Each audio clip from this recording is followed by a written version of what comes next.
बिस्मिल्लाहिर रहमानिर रहीम।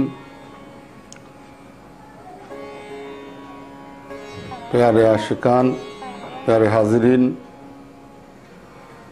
कुतुबुल इरशाद सुल्तानुल मावहिदीन वाल कामिलीन फक्रुश शाइकिन शमसुल उलमा हजरत मौलाना सैयद शाह सूफी अहमद आली ওরফে জান শরীফ শাহ সুরেশ্বরী কেবলা কাবার পবিত্র জীবনী আজকে আপনাদের কাছে তুলে ধরব। মহান আউলিয়ায়ে কেরাম এই পৃথিবীতে যুগে যুগে এসেছেন এবং আসতে থাকবেন। তাদেরকে অনুকরণ করাই হচ্ছে সাধারণ মানুষদের, আমাদের মতো লোকদের কর্তব্য।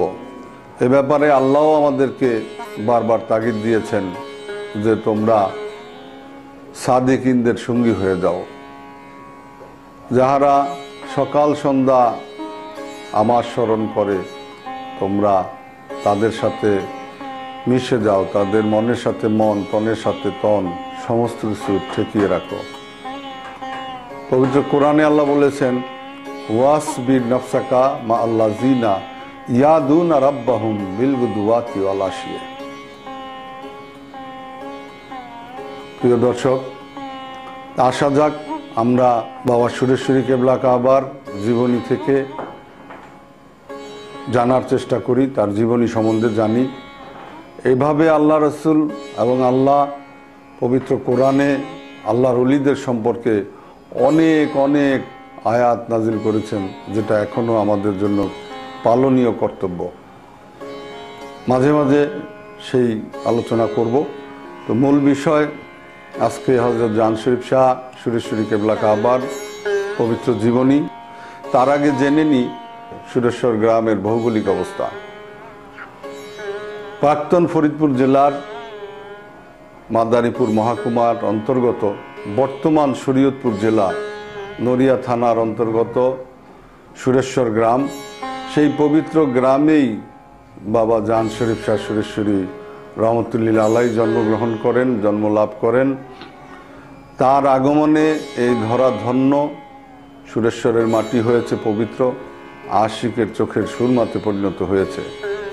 এই সুরেশ্বর গ্রাম ছোট্ট গ্রাম, এর উত্তর দিক দিয়ে বিশাল পদ্মা নদী বয়ে গেছে। আজও সেই পদ্মা নদীর ভয়াল থাবার মধ্যে আমরা জানি যে লক্ষ লক্ষ লোক ঘর বাড়িহীন হয়ে যাচ্ছে। পদ্মা একুল ভাঙে অকুল গড়ে, এই তো নদীর খেলা কবির ভাষায়। তো সেই পদ্মার পাড়েই বাবা সুরেশ্বরী কেবলার জন্ম এবং সেখানেই তার মাজার শরীফ অবস্থিত। ছোট থেকে এখানেই এই মহাওলি লালিত পালিত হয়েছেন, বড় হয়েছেন। তার বাল্যকাল এই সুরেশ্বর গ্রামেই অতিবাহিত করেছেন। সুরেশ্বরের আশেপাশে যে সমস্ত গ্রাম, সুরেশ্বরের দক্ষিণ দিকে ঈসা পাশা নামে গ্রাম, পশ্চিমে কেদারপুর, পূর্ব দিকে হালুইসার, মধ্যবর্তী স্থানটাই হচ্ছে সেই মহান সুরেশ্বর গ্রাম।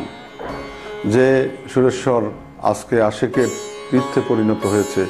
লক্ষ লক্ষ লোক যেখানে প্রতি বৎসর ওরস শরীফে আগমন করেন, এছাড়াও প্রতিনিয়ত দরবার শরীফে হাজিরি পেশ করে যাচ্ছেন। আসুন আমরা তার সম্বন্ধে জানি।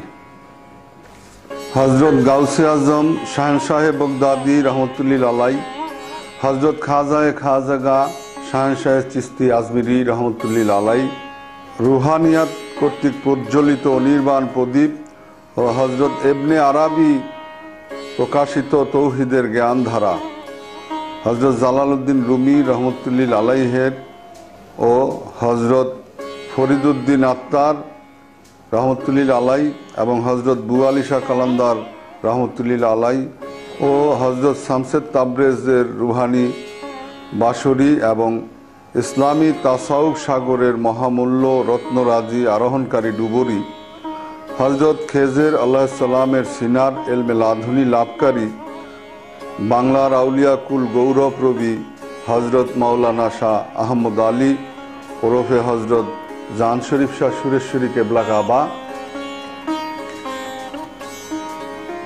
রহমতুল্লিল আলাই হজরত সুফি মেহেরুল্লাহ সাহেবের ঔরসে বাংলা 1263 সনের 2রা অঘ্রাণ ভূমিষ্ঠ হন। ভূমিষ্ঠ হয়ে ধরাকে ধন্য এবং সুরেশ্বরের মাটিকে সুরমাতে পরিণত করেন। এই সুরেশ্বর গ্রাম আধ্যাত্মিক রাজ্যের কুতুবুল ইরশাদ হজরত জান শরীফ শাহ জন্মভূমি এই হিসাবে সারা বিশ্বে খ্যাত হয়ে আছে। অতি প্রাচীনকাল থেকেই একটা জিনিস আমরা দেখতে পাই যে মহান ব্যক্তি, মহান আউলিয়া কেরামদের নামের সাথে একটি আঞ্চলিক খেতাব জুড়ে দেওয়া হয়েছে। যেমন ইমাম গাজ্জালি রহমতুল্লিল আলাই, বড় পীর গাউসুল আজমকে জিলানি হিসাবে আখ্যায়িত করা হয়েছে খ্যাত, চিস্তি হজরত খাজা মাইনুদ্দিন চিস্তি, মাওলানা জালালউদ্দিন রুমি, রোম ছিল তার জন্মস্থান, সেই রোমের সাথে রুমি ইত্যাদি সকল মহান অলি এবং প্রসিদ্ধ ব্যক্তিদের এভাবেই আখ্যায়িত করা হয়ে থাকে। ঠিক তদ্রূপ এই সুরেশ্বর গ্রামের নাম অনুসারেই জান শরীফ শাহ সুরেশ্বরীকে সুরেশ্বরী বলে আবালবৃদ্ধ বনিতারা জানতেন এবং সবাই তাকে এই নামেই ডাকতেন, এই নামেই পরিচিত ছিলেন। যদিও তার নাম পিতামাতা কর্তৃক রেখেছিলেন জান শরীফ, তিনার মুর্শিদ উনা সৈয়দ উনা হজরত সুফি ফতে আলী ওয়াইসি কেবলা রেখেছিলেন আহমদ আলী, আঞ্চলিক পরিচিতি এবং আঞ্চলিক নাম হিসাবে হজরত সুরেশ্বরী। 3টি নামেরই প্রসিদ্ধি আছে। ভক্ত যারা আছেন, আশেকান যারা আছেন, বাবা জানু বললেও বাবা সুরেশ্বরীকে, জান শরীফ শাহ সুরেশ্বরীকে আখ্যায়িত করা হয়। অনেক নামেই তাকে ভক্তরা আমরা স্মরণ করি, দেখে থাকি। ইতিহাস থেকে জানা যায় একদিন প্রতাপান্বিত বিশাল ক্ষমতা সম্পন্ন এক জমিদার এই পদ্মা নদীতে তার সপরিবারে ভ্রমণ করতে বের হলেন তার নিজস্ব বজরায়। এটাই রীতি ছিল। আগের দিনে মানুষ নৌপথেই চলাচল করতেন, তখন রাস্তাঘাট ছিল না। সর্বপ্রকার চিত্ত বিনোদন যা কিছুই নদীমাতৃক পথেই আসা যাওয়া করতে হতো, চলতে হতো। রাজরাজাদের সিলসিলা বা রাজরাজাদের রেওয়াজ অনুযায়ী তাদের নিজস্ব পরিবহন থাকতো। সেই পরিবহন ছিল বজরা। বজরাতে করে সপরিবারে যখন পদ্মা নদীতে ভ্রমণ করতে বের হলেন, আল্লাহরই ইচ্ছা, আল্লাহরই কুদরত, আল্লাহ যাকে ইচ্ছা তার আধ্যাত্ম জ্ঞান দান করেন, যাকে ইচ্ছা রহমত করেন, যাকে ইচ্ছা ধ্বংস করেন। এটা আল্লাহরই কুদরত। আল্লাহ যেভাবেই ভালো বুঝেন তাই করেন। হঠাৎ ঝড় আসলো, প্রচণ্ড ঝড়। সেই ঝড়ের বেগে জমিদার সাহেবের বজরা পানির আঘাতে, ঝড়ের আঘাতে ছিন্ন ভিন্ন হয়ে পদ্মা নদীতে তলিয়ে গেল। তখন সেই জমিদারের পরিবারের আর কাউকে পাওয়া যায়নি, এরকমই ইতিহাস। কিন্তু তার বংশের যে প্রদীপ, অল্প বয়সের ছোট 5 থেকে 6 বছর বয়সের এই শিশু সন্তান বেঁচে ছিল। সেই প্রসঙ্গে আসছি। ইসাপাশাবাসী আরব আলী মৃধা সাহেব একজন কৃষক ছিলেন।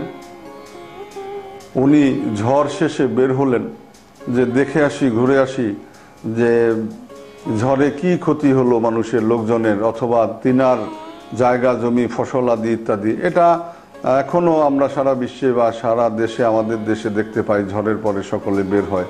তো আরব আলী মৃধা সাহেবও সেরকম ঝড় শেষে ঘর থেকে বের হলেন। বের হয়ে তার অনেক জায়গা ছিল, অনেক ফসলি মাঠ ছিল। দেখতে দেখতে দেখতে দেখতে নদীর পাড়ে এসছেন। আরব আলী মৃধা সাহেবের বাড়ি ছিল এই ইসাবাসায়। তো উনি নদীর পাড়ে এসে দেখতে পেলেন যে গাছ বৃক্ষরাজি তো অনেক ভেঙে গেছে। পথে পথে দেখলেন মানুষের ঘর বাড়ি ক্ষতিগ্রস্ত হয়েছে, ফসলের ক্ষতিগ্রস্ত হয়েছে। নদীতে একটি শিমুল গাছ ভেঙে পড়েছিল। ওই শিমুল গাছের একটি ডালের সাথে ছোট্ট একটা শিশু আটকিয়ে আছে এবং কান্না করতেছে। উনি সেখানে গেলেন, গিয়ে তাড়াতাড়ি শিশুকে কোলে নিলেন, পিতৃস্নেহে বুকে জড়িয়ে নিলেন। তার মধ্যে পিতৃভাব সৃষ্টি হয়ে গেল, সন্তানের প্রতি মায়া হলো। এই শিশুকে বুকে জড়িয়ে নিলেন এবং উনি দেখতে পেলেন যে শিশুর হাতে বয়লার, যেটা স্বর্ণের বয়লা বলি আমরা, এবং পায়ে পরিহিত সুদর্শন ধবধবে ফর্সা এক নুরানি জ্যোতিময় শিশু। উনি ভাবলেন যে নিশ্চয়ই এই আজকের ঝড়ে নদীতে কারো পানসি অথবা বজরা ধ্বংস হয়েছে এবং এই শিশুটি নিশ্চয়ই কোনো উচ্চ বংশের বা অভিজাত পরিবারের সন্তান। অনেক খোঁজাখুঁজি করে এই শিশুকে দাবি করার আর কোনো লোক না পেয়ে তখন আরব আলী মৃধা সাহেবই এই ছোট্ট শিশুকে পিতৃস্নেহে লালন পালন করতে থাকলেন। তার আরেকটি সন্তান ছিল, ছেলে। এই দুইজনকে, যে ছেলেকে কুড়িয়ে পেলেন তাকেও আপন সন্তানের ন্যায় ভালোবাসা মহব্বত দিয়ে লালন পালন করতে থাকলেন। শিশুটি তার অতীত স্মৃতিও ভুলে গেছে। আরব আলী মৃধা সাহেবকে পিতা মনে করে তার ঘরে লালিত হতে থাকেন। আরব আলী মৃধা সাহেবের দাদন মিয়া নামে আরেকটি পুত্র সন্তান ছিল। তিনি তার পরম স্নেহে পালক পুত্র সন্তানের নাম করলেন দিদারুল আলম অথবা দিদার শরীফ। এলেমি শিক্ষার জন্য হযরত দিদারুল আলমকে গ্রামের মক্তবে বা মাদ্রাসায় ভর্তি করিয়ে দিলেন। সেখানে তিনি দ্বীনের শিক্ষা অর্জন করতে থাকলেন। ইসলামী তাসাউফে ইসলামী নিয়ম অনুযায়ী যে সকল কর্মকাণ্ড, নামাজ, রোজা ইত্যাদি হযরত দিদারুল আলম সুন্দরভাবে পালন করতে থাকলেন এবং এই শিক্ষায় শিক্ষিত হয়ে উঠলেন। পরবর্তীতে আরব আলী মৃধা সাহেব তার দুই সন্তান বলেই সকলের কাছে পরিচয় দিতেন এবং তার বিষয় সম্পত্তি যাহা কিছু ছিল দুই ছেলেকেই সমভাগে সমানভাবে ভাগ করে দিলেন। শরীফ দিদার সাহেবের বংশধারা বা বংশ পরম্পরায় যে সকল পুরুষরা এসেছেন আমি তাদের নাম বলে রাখছি। প্রথম ছিলেন হযরত দিদারুল আলম বা শরীফ দিদার, যাকে আরব আলী মৃধা সাহেব শিমুল গাছে ঝড়ের পরে ঝুলেছিল সেই অবস্থা থেকে কুড়িয়ে পেলেন বা যাকে লালন পালন করতেন। তার বংশে পরম্পরায় হযরত দিদারুল আলম, তার ছেলে নেয়ামতুল্লাহ শরীফ, তার ছেলে চাঁদ শরীফ, তার ছেলে হযরত সুফি মেহরুল্লাহ শরীফ রহমতুল্লাহ আলাই, তার ছেলে হযরত জান শরীফ শাহ সুরেশ্বরী কেবলা কাবা রহমতুল্লাহ আলাই। আমরা যতটুকু জানতে পারি ইতিহাস থেকে যে হযরত জান শরীফ শাহ সুরেশ্বরী হযরত দিদারুল আলম রহমতুল্লাহ আলাইহের পঞ্চম পুরুষ। অনেকেই হয়তো ভুল শুনে থাকেন বা ভুল বলে থাকেন যে হযরত জান শরীফ শাহ সুরেশ্বরীকেই বোধ হয় ওই শিমুল গাছে ঝুলন্ত অবস্থায় বা তার পিতাকে ঝুলন্ত অবস্থায় আরব আলী মৃধা সাহেব পেয়েছিলেন। আশা করি আমাদের সকলের ভুল ভেঙে গেল যে সুরেশ্বরী কেবলা ছিলেন পঞ্চম পুরুষ হযরত দিদারুল আলম রহমতুল্লাহ আলাইহের বংশধারায়।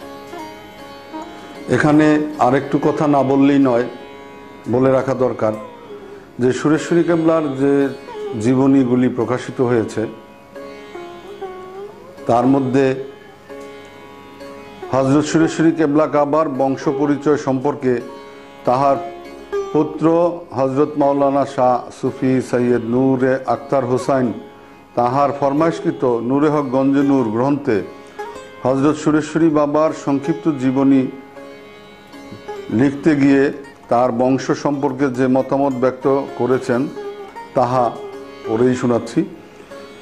মতবাদ আছে সুরেশ্বরী কেবলার আগমন সম্পর্কে বা তার বংশের উৎপত্তি সম্পর্কে আগে আমি যে কথা বললাম সেই ইতিহাস শাহ সুফি সৈয়দ গোলাম মওলা হোসাইন চিশতি রহমতুল্লাহ আলাই কর্তৃক লিখিত তার জীবনী থেকে যে ইতিহাস পেলাম সে কথা আপনাদের এর আগে বলেছি।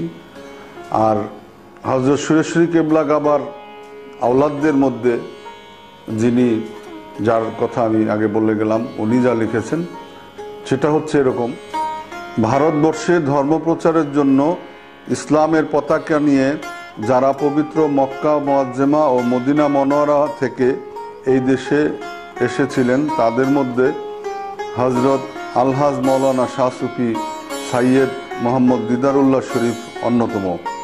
তিনি আওলাদে রাসূল সাল্লাল্লাহু আলাইহি সাল্লাম এবং আহলে সুফা ও আশেকে রাসূল সাল্লাল্লাহু আলাইহি সাল্লাম ছিলেন। তিনি ইসলাম ধর্ম প্রচারে নিমিত্তে আরব দেশ থেকে বর্তমান ইরাক, ইরান, আফগানিস্তান, পাকিস্তান, ভারত হয়ে বাংলাদেশে আগমন করেন এবং বৃহত্তর ফরিদপুর জেলার শরীয়তপুরের নড়িয়া থানার অন্তর্গত সুরেশ্বর দরবার শরীফের পার্শ্ববর্তী গ্রাম ইসাপাশায় বসতি স্থাপন করেন। নবাবদের নিকট থেকে তিনি 350 বিঘা লাখ হেরাস নিষ্কণ্টক জমি লাভ করেন। পরবর্তীতে তিনি ইহা ভূমিহীন গরিবদের দান করে দিয়ে নিঃস্ব হয়ে যান এবং পার্শ্ববর্তী গ্রাম বর্তমান সুরেশ্বরে স্থানান্তরিত হন। বাংলার আলো বাতাস, পরিবেশ ও জনগণের মহব্বতে স্থায়ীভাবে বসবাসের জন্য বিশেষভাবে আকৃষ্ট হন এবং স্থায়ীভাবে বসবাস আরম্ভ করেন। তার বংশধর চতুর্থ পুরুষ বাংলা ভারতের উজ্জ্বলতম জ্যোতিষ্ক জিন্দা ওলি শামসুল উলামা আল্লামা শাহ সুফি সাইয়েদ আহমদ আলী ওরফে হজরত মাওলানা জান শরীফ শাহ সুরেশ্বরী। এখানে দুই রকম ইতিহাস আমরা দেখতে পাই। উনি যে বললেন যে হজরত দিদার শরীফ আহলে সুফা ছিলেন, উনি ইসলাম প্রচারের উদ্দেশ্যে এই উপমহাদেশে এসেছেন ইরাক, ইরান, ভারত, পাকিস্তান হয়ে এবং এখানে এসে তৎকালীন নবাবদের থেকে লিজ নিয়েছিলেন জায়গা।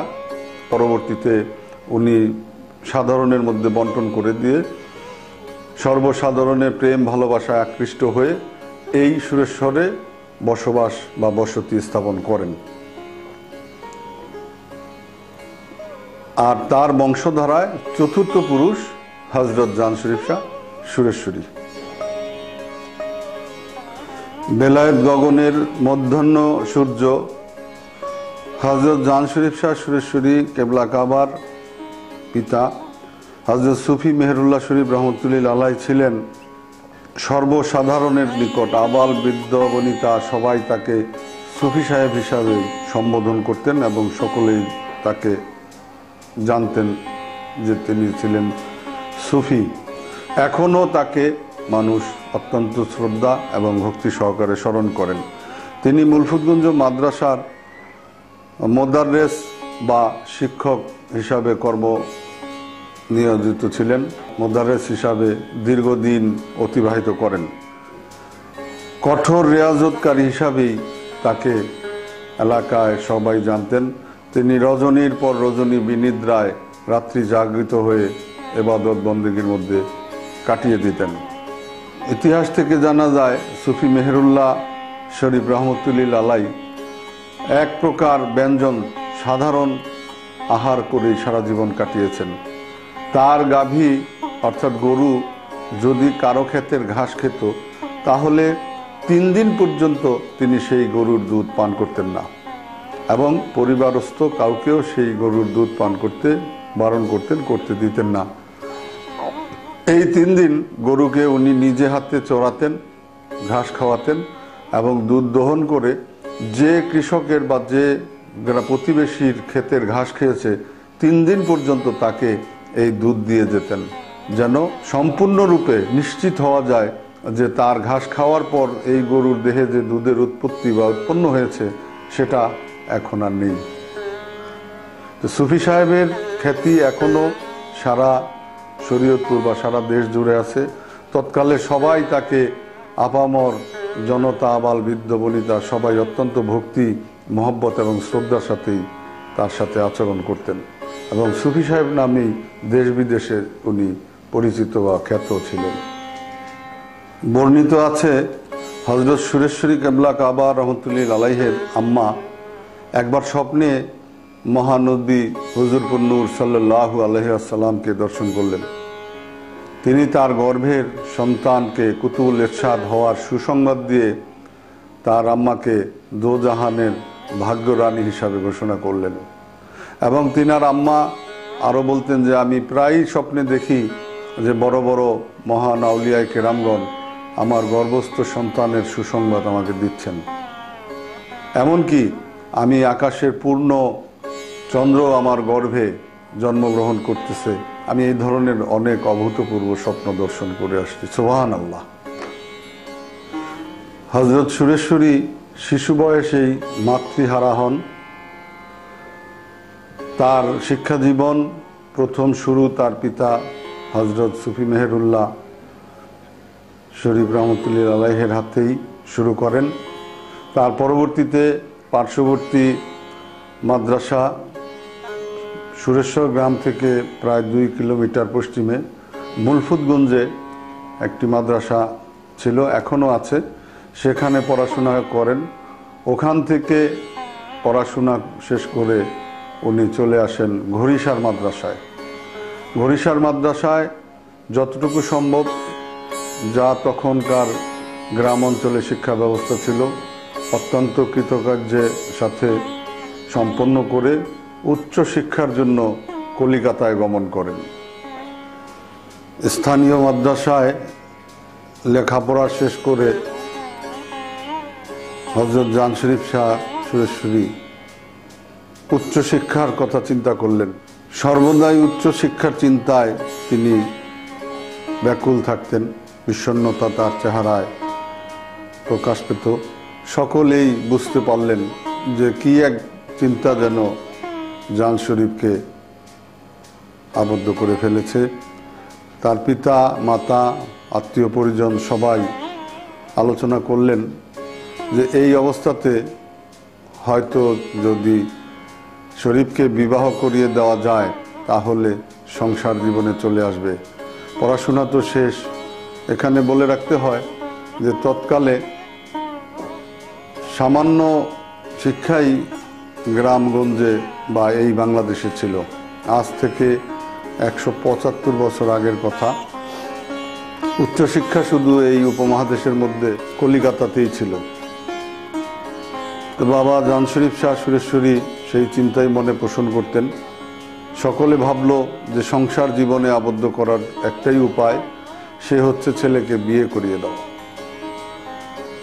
সকলের সিদ্ধান্তই সঠিক হলো। হযরত সুরেশ্বরীকে বিবাহ বন্ধনে আবদ্ধ করা হলো। নড়িয়া থানার অন্তর্গত দেওজুরি গ্রাম, সেখানে তার বিবাহ হয়, বিবাহ করান। কিন্তু দেখা গেল পরবর্তীতে জান শরীফ শাহ সুরেশ্বরী তার সেই ভাব এখনো তার মধ্যে বিরাজমান। কিন্তু উচ্চশিক্ষা যাওয়ার জন্য তার পিতা মাতা রাজি ছিলেন না। শুধু চাচা এবং পার্শ্ববর্তী এক হাজী সাহেব, তিনারা উৎসাহ দিতেন। হযরত সুরেশ্বরীও ভাবতেন যে কিভাবে যাওয়া যায়। তাদের আর্থিক সংকট ছিল, অর্থনৈতিক অবস্থা ভালো ছিল না যে কলিকাতায় থেকে পড়াশোনা করবে। যাই হোক, নিজে কিছু সঞ্চয় করে চাচা হাজী সাহেব তাদের কাছ থেকে সাহায্য নিয়ে উনি চলে গেলেন কলিকাতায়। আলিয়া মাদ্রাসায় ভর্তি হলেন উচ্চশিক্ষার আশায়। সেখানেও বিধিবাম যে কলিকাতা সুদূর বাংলাদেশ থেকে তখন অনেক দূরের বিষয়, সেখানে তার থাকা খাওয়ার কি ব্যবস্থা হবে, কোনো উপায় অন্ত না পেয়ে মসজিদ ছিল পাশে, মসজিদের মুয়াজ্জিনের সাথে যোগাযোগ করলেন এবং মুয়াজ্জিনের খেদমতেই নিয়োজিত থাকলেন। তার বিনিময়ে তাকে থাকার জায়গা দেওয়া হলো। অর্ধাহারে অনাহারে পড়াশোনা চালিয়ে যেতে থাকলেন। ইতিহাস আছে দুদিন পর্যন্ত যখন সুরেশ্বরী কেবলা খাওয়া দাওয়া করতে পারেন নাই, ক্ষুধার জ্বালায় ছটফট করছেন, কোথায় যায় কি করে, কে তাকে এই দুর্বিদেশে খাদ্য দিবে, আহার দিবে। এমনি সময় শুনতে পান মসজিদে মিলাদের ধ্বনি। উনি সেখানে উপস্থিত হলেন। মিলাদ শেষে তবারক হিসাবে 2টি রসগোল্লা বাবা জান শরীফ শাহ সুরেশ্বরীর হাতে দিলেন। সেই রসগোল্লা নিয়ে পথে আসতে আসতে দেখতেছেন যে উপরে কাক এই রসগোল্লাগুলো নেওয়ার চেষ্টা করতেছে। ভাবলেন যে কাক হয়তো নিয়ে যেতে পারে, উনি মুখে পুরে ফেললেন রসগোল্লা। পুরেই যে সাধক, যে মহাপুরুষ, যে আগামী দিনের মুজাদ্দেদ, তার অন্তরে একটি কথা বাজলো যে আমি যেরকম ক্ষুধার্ত, এই কাকগুলিও তো সেই রকম ক্ষুধার্ত। ওদেরকে কে আহার দেয়? আল্লাহর সৃষ্টিকে ভালোবাসতে যদি না পারি, তাহলে আমার এই শিক্ষা আচরণ কি কাজে লাগবে? এই ভেবে তিনি আবার মুখ থেকে বের করে ওই রসগোল্লা দুটোই কাকদেরকে দিয়ে দিলেন। ওরা খেয়ে তাদের ক্ষুধা নিবারণ করল। আমরা দেখতে পাই বড় বড় আল্লাহর ওলি যারা ছিলেন, আউলিয়ায়ে কেরাম, তাদের জীবনে এরকম অনেক ঘটনা। তাদের অল্প বয়স থেকেই অসাধারণ চরিত্র, অসাধারণ চালচলন থাকে, যা সর্বদাই কেবলা কাবা সুরেশ্বরী কেবলার রহমতুল্লাহ আলাইহের চরিত্রে প্রকাশ পেত। সে যাই হোক, এভাবেই উনি কলিকাতার আলিয়া মাদ্রাসায় কষ্টে দিন যাপন শুরু করলেন এবং উচ্চশিক্ষা শুরু করলেন। পাশাপাশি দেশের বাড়িতে যে তার স্ত্রী এবং একটি মাত্র সন্তান তখন তার হয়েছিল, কন্যা সন্তান, তারা ছিলেন। তারাও অনেক অভাবগ্রস্ত ছিল, পিতার পক্ষ থেকেও এবং শ্বশুরবাড়ি উভয়ই দীন দরিদ্র ছিল। এই বিষয়গুলিও তাকে ভাবনা চিন্তার মধ্যে আনত। তারপরেও শত ভাবনাকে উপেক্ষা করে উচ্চশিক্ষার আশায় এই মহাপুরুষ সেই কলিকাতার আলিয়া মাদ্রাসায় দীর্ঘদিন অধ্যয়নরত থেকে উচ্চশিক্ষা অর্জন করে সুশিক্ষায় শিক্ষিত হয়েছেন। মসজিদে নামাজরত অবস্থায় বাবা সুরেশ্বরী লক্ষ্য করলেন যে মৌলানা একরামুল হক সাহেব নামাজের মধ্যে ভীষণ হাল তার হয় এবং নামাজের মধ্যে মৌলানা একরামুল সাহেব হাউমাউ করে কান্না করতেন। তার জজবা এবং তার যে হাল হতো, এ দেখে সুরেশ্বরী কেবলা ভাবতেন। বেশ কিছুদিন যাবতই তিনি এরকম দেখতেছেন। মৌলানা একরামুল হক সাহেবের সাথে হযরত সুরেশ্বরী কেবলার আগে থেকেই পরিচয় ছিল। তো তিনি বললেন যে মৌলভী সাহেব, কিছুদিন থেকে লক্ষ্য করছি যে আপনি নামাজের মধ্যে ভাবে বিহব্বল হয়ে হাউমাউ করে ঈশ্বর প্রেমে, খোদার প্রেমে ব্যাকুল হয়ে যান। এরকম তো আপনার আগে থেকে ছিল না বা কখনো দেখিনি। মৌলানা সাহেব বললেন যে বাবা, আমিও এর সঠিক ব্যাখ্যা বলতে পারবো না, আমি নিজেও জানি না। তবে একটি কথা বলতে পারি তোমাকে যে আমি কলিকাতা মেহেন্দিবাগে হযরত সুফি ফতে আলী ওয়াইসি কেবলা কাবা রহমতুল্লাহ আলাই, তিনার হাতে বায়াত হয়েছি এবং বায়াত হওয়ার পর থেকেই আমার এই হাল এবং এই অবস্থা হয়েছে।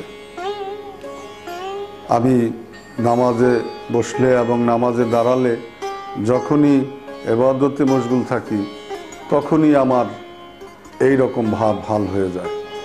সুবহানাল্লাহ।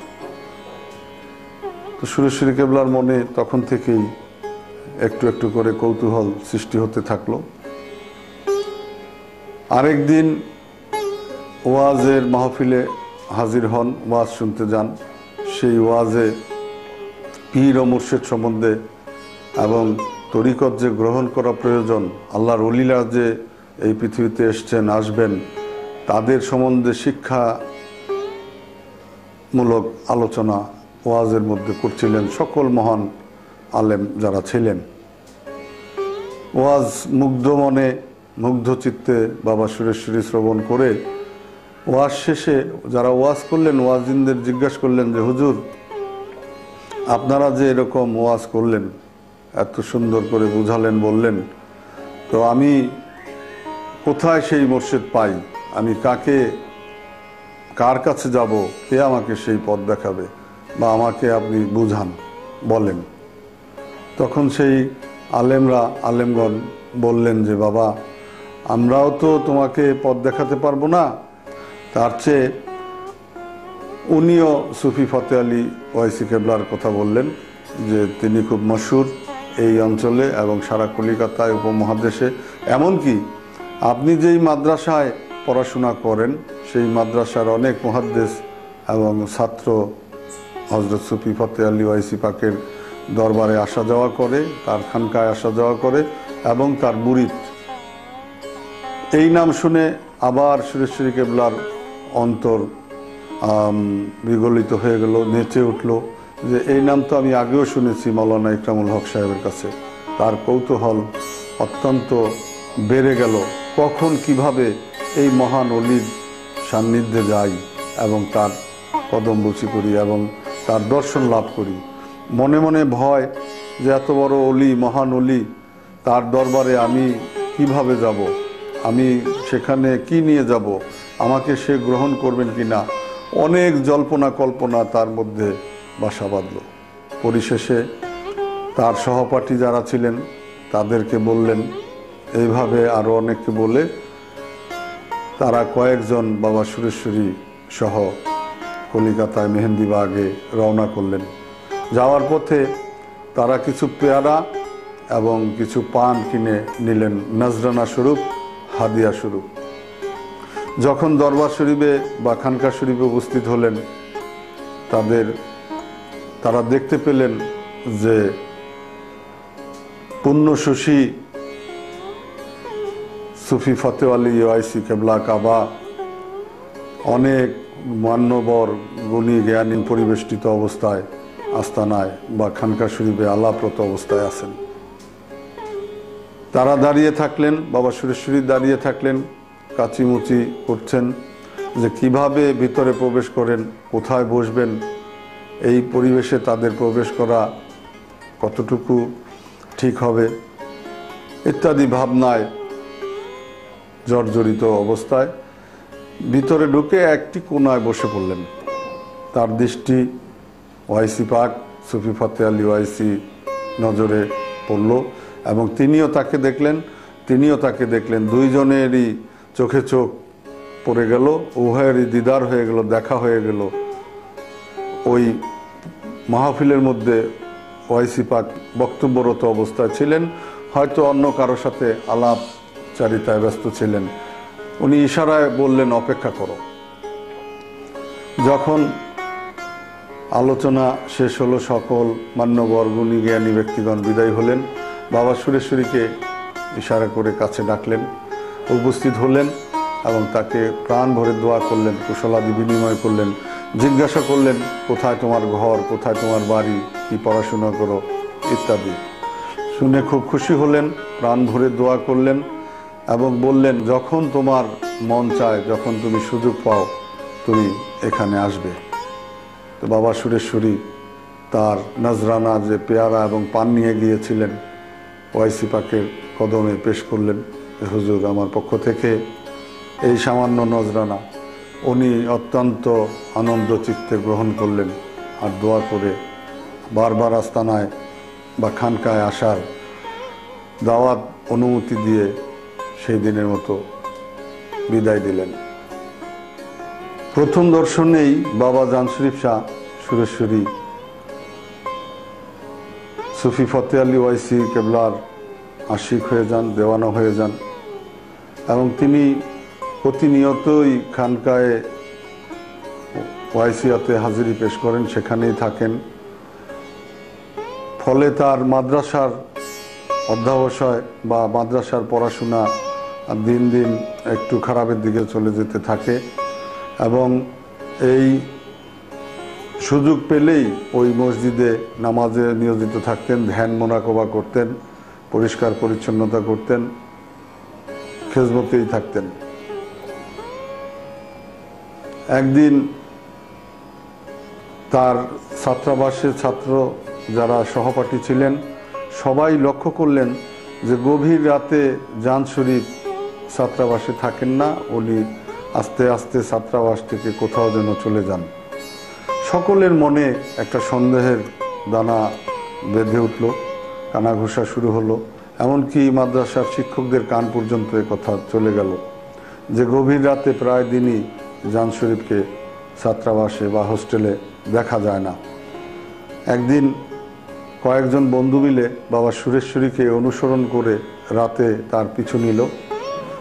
আস্তে আস্তে আস্তে আস্তে দেখা গেল যে বাবা সুরেশ্বরী মানিকতলা মেহেন্দিবাগে ওয়াইসি পাক যে স্থানে অবস্থান করতেন, যেখানে তার খানকা, সেই খানকায় এসে আস্তে আস্তে দরজায় নক করতেছেন, আঘাত করতেছেন। ভিতর থেকে কেউ একজন দরজা খুলে তাকে রুমের মধ্যে প্রবেশ করিয়ে নিলেন।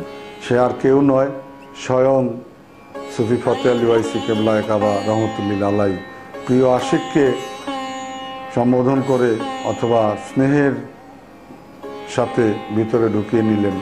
আশিক মাশিক দুইজনই যেন একে অপরের অপেক্ষায় থাকতেন। এইভাবে উনি ধীরে ধীরে তার জীবনের সাধনাকে এগিয়ে নিয়ে যান। সুরেশ্বরী কেবলা আলিয়া মাদ্রাসায় যখন পড়াশোনা করতেন তার অভাব ছিল, আর্থিক সমস্যা ছিল, অর্ধাহারে অনাহারে দিন যাপন করতেন। মুর্শিদ কেবলা বুঝতে পেরেছেন আশিক এবং তার মুরিদের, প্রিয় মুরিদের চেহারার দিকে তাকিয়েই অনুধাবন করে নিয়েছেন। তিনি একদিন ডেকে বললেন যে বাবা জান শরীফ, আমি তোমাকে একটি আয়াত দান করি আল্লাহ পাকের কোরআন থেকে, যে আয়াতটি তুমি লিখে তাবিজ দিবে জ্বর আক্রান্ত লোককে, ঠান্ডা আক্রান্ত লোককে ইত্যাদি যে কোনো নিয়তেই তুমি দিবে, তাহলে এই থেকে যে হাদিয়া আসবে তা দিয়ে তুমি তোমার ভরণ পোষণ করবে, পড়াশোনা করবে এবং এর বিনিময়ে তুমি মাত্র 5 পয়সা হাদিয়া গ্রহণ করবে। যেমনি বলা তেমনি কাজ। এই নির্দেশ পেয়ে বাবা সুরেশ্বরী অধ্যয়নে মনোনিবেশ করলেন। পরের দিন যখন মসজিদে নামাজ পড়ে মসজিদ থেকে বের হলেন, বেরিয়ে দেখলেন অনেক লোক হাতে পানির শিশি, পানির তেলের শিশি ইত্যাদি নিয়ে দাঁড়িয়ে আছে। উনি জানতে চাইলেন কি ব্যাপার। অনেকে জিজ্ঞাসা করলো আপনারা কেন এখানে সমবেত হয়েছেন। আগত সবাই বলল যে আমরা জান শরীফের কাছে এসেছি, উনি আমাদেরকে এই পানিটুকু যদি পরে দেন আমরা আরোগ্য লাভ করব। তো বাবা সুরেশ্বরীর আর বুঝতে বাকি থাকলো না যে এটা আল্লাহর বিশেষ মেহেরবানি, তার মুর্শিদের বদৌলতে ওয়াইসি পাকের দয়ায় তার ভাগ্যে এই পরিবর্তন ঘটতেছে এবং এটা তারই দয়া। হঠাৎ করে কোত্থেকে এভাবে লোকজন হাজির হলো। যাই হোক, তিনি সেই হাদিয়া নিলেন। হাদিয়া নিয়ে মিষ্টি, তাবারক, আগরবাতি, মোমবাতি ইত্যাদি কিনে মুর্শিদ কেবলার আস্তানায় হাজিরি পেশ করলেন এবং তার পবিত্র নুরি কদমে লুটিয়ে পড়লেন। তবারক সেখানে পেশ করে হাদিয়া থেকে যে অবশিষ্ট অংশ ছিল 1 পয়সাও নিজের কাছে না রেখে ওয়াইসি পাকের হাতে পৌঁছে দিলেন নজরানা স্বরূপ। তিনি জানতে চাইলেন এবং বাবা সুরেশ্বরী পেশ করলেন এই ঘটনা। তখন বলল যে দেখো, আমি তো তোমাকে এটা আল্লাহর তরফ থেকে দান করেছি, এর হাদিয়া দিয়ে তুমি নিজে চলবে। আজকে আমাকে তুমি নজরানা হিসাবে পেশ করেছো, আমি খুশি হয়েছি, আমি তোমাকে দোয়া করি। এই বলে তার হাতে আবার সেই নজরানা ফিরিয়ে দিলেন। বাবা সুরেশ্বরী সাথে ওয়াইসি কেবলায়ে কাবার প্রেম এভাবেই বাড়তে থাকে দিনকে দিন। উনি এত বেচান হয়ে যান যে কখন মুর্শিদের সহবতে আসবে, কখন তাকে বায়াত করবে, সেই নুরানি স্পর্শে তার জীবন এবং দেহ মনোপ্রাণকে ধন্য করে দিবে, এই অপেক্ষায় প্রতিনিয়ত থাকতেন। উদাস মনেই এই ভাব নিয়ে কাটাতে থাকলেন মসজিদে, খানকায়, খেদমতে। একদিন সুরেশ্বরী কেবলা, মুর্শিদ কেবলা ওয়াইসি পাকের নুরি কদম জড়িয়ে কান্নায় হাউমাউ করে কান্না করে বিহব্বল অবস্থায় পড়লেন এবং কান্না জড়িতভাবে তার নুরি কদম জড়িয়ে ধরে রাখলেন। মুর্শিদেরও বুঝতে বাকি থাকলো না যে এই প্রেমের কারণ এবং এই প্রেম, এই ভালোবাসা, আশিকের মন কি চাচ্ছে, কেন তার উচাটন মন। বুঝতে পেরে কেবলা কাবা ওয়াইসি পাক বললেন যে দেখো, তুমি পড়াশোনায় মনোনিবেশ করো, নিয়মিত মক্তব মাদ্রাসায় হাজিরি পেশ করো, ক্লাস করো, তোমার এখনো সময় হয়নি, যখন সময় হবে আমি তোমাকে ডেকে নিব এবং তোমাকে সেই দিন বায়াত করব। তো এরপর থেকে বাবা সুরেশ্বরী আবার মনোনিবেশ করলেন, পড়াশোনা উচ্চশিক্ষা শেষ করার জন্য প্রচেষ্টা শুরু করলেন। আর অপেক্ষায় থাকলেন যে কখন কবে আমার দয়াল, আমার মুর্শিদ আমাকে ডাকবেন এবং সেই ভাব এবং ফায়েজে তার নূরে আলোয় আলোকিত করে দিবেন। বাবা জান শরীফ শাহ সুরেশ্বরী আপন মুর্শিদের আস্তানায় রওনা করলেন। পথিমধ্যে আগরবাতি, মোমবাতি, মিষ্টি তবারক হিসাবে আস্তানার হাদিয়া স্বরূপ যা কিছু প্রয়োজন কিনে উনি রওনা করলেন। যখন খানকায় বা আস্তানায় গিয়ে পৌঁছলেন, দেখলেন যে অনেক আশেকান মুরিদান পরিবেষ্টিত অবস্থায়। ওয়াইসি কেবলা তাদের সকলের সাথে আলোচনায় মগ্ন এবং ধ্যান মগ্ন। খোদা প্রেমে সকলেই একাগ্র চিত্রে নীরব পরিস্থিতিতে বসে আছেন। সেই মুহূর্তে যখন সুরেশ্বরী কেবলা পদার্পণ করলেন, হযরত কেবলা ইশারায় বসলেন। কিছুক্ষণ পরে তাকে ডেকে নির্দেশ করলেন, আগরবাতি জ্বালিয়ে দাও, গোলাপ জল ছিটিয়ে দাও। মুর্শিদের নির্দেশে তিনি আগরবাতি, মোমবাতি জ্বালিয়ে, গোলাপ ছিটিয়ে পরিবেশকে আরো মুগ্ধময় করে তুললেন। তখন ওই যে মিষ্টি তবারক নিয়ে এসেছিলেন, সেই তবারক থেকে একটি মিষ্টি হযরত নিজে গ্রহণ করলেন এবং বাকি অংশ অর্ধেকটুকু তার স্নেহের শিষ্য বাবা সুরেশ্বরীকে খাইয়ে দিলেন। উক্ত মাহফিলে উপস্থিত সকলের আর বুঝতে বাকি থাকলো না যে আজকেই আনুষ্ঠানিকভাবে দীক্ষা এবং বায়াতের সূচনা শুরু হলো। পরবর্তীতে আনুষ্ঠানিকভাবে সুরেশ্বরী কেবলাকে বায়াত করলেন, মুরিদ করলেন। এতে সকল আশিকদের মনে যারা উপস্থিত ছিলেন তারা ভাবতে লাগলেন যে আমরা বহুদিন যাবৎ এই আস্তানায় হাজিরি পেশ করি, মুর্শিদ কেবলার সম্মুখে আসি।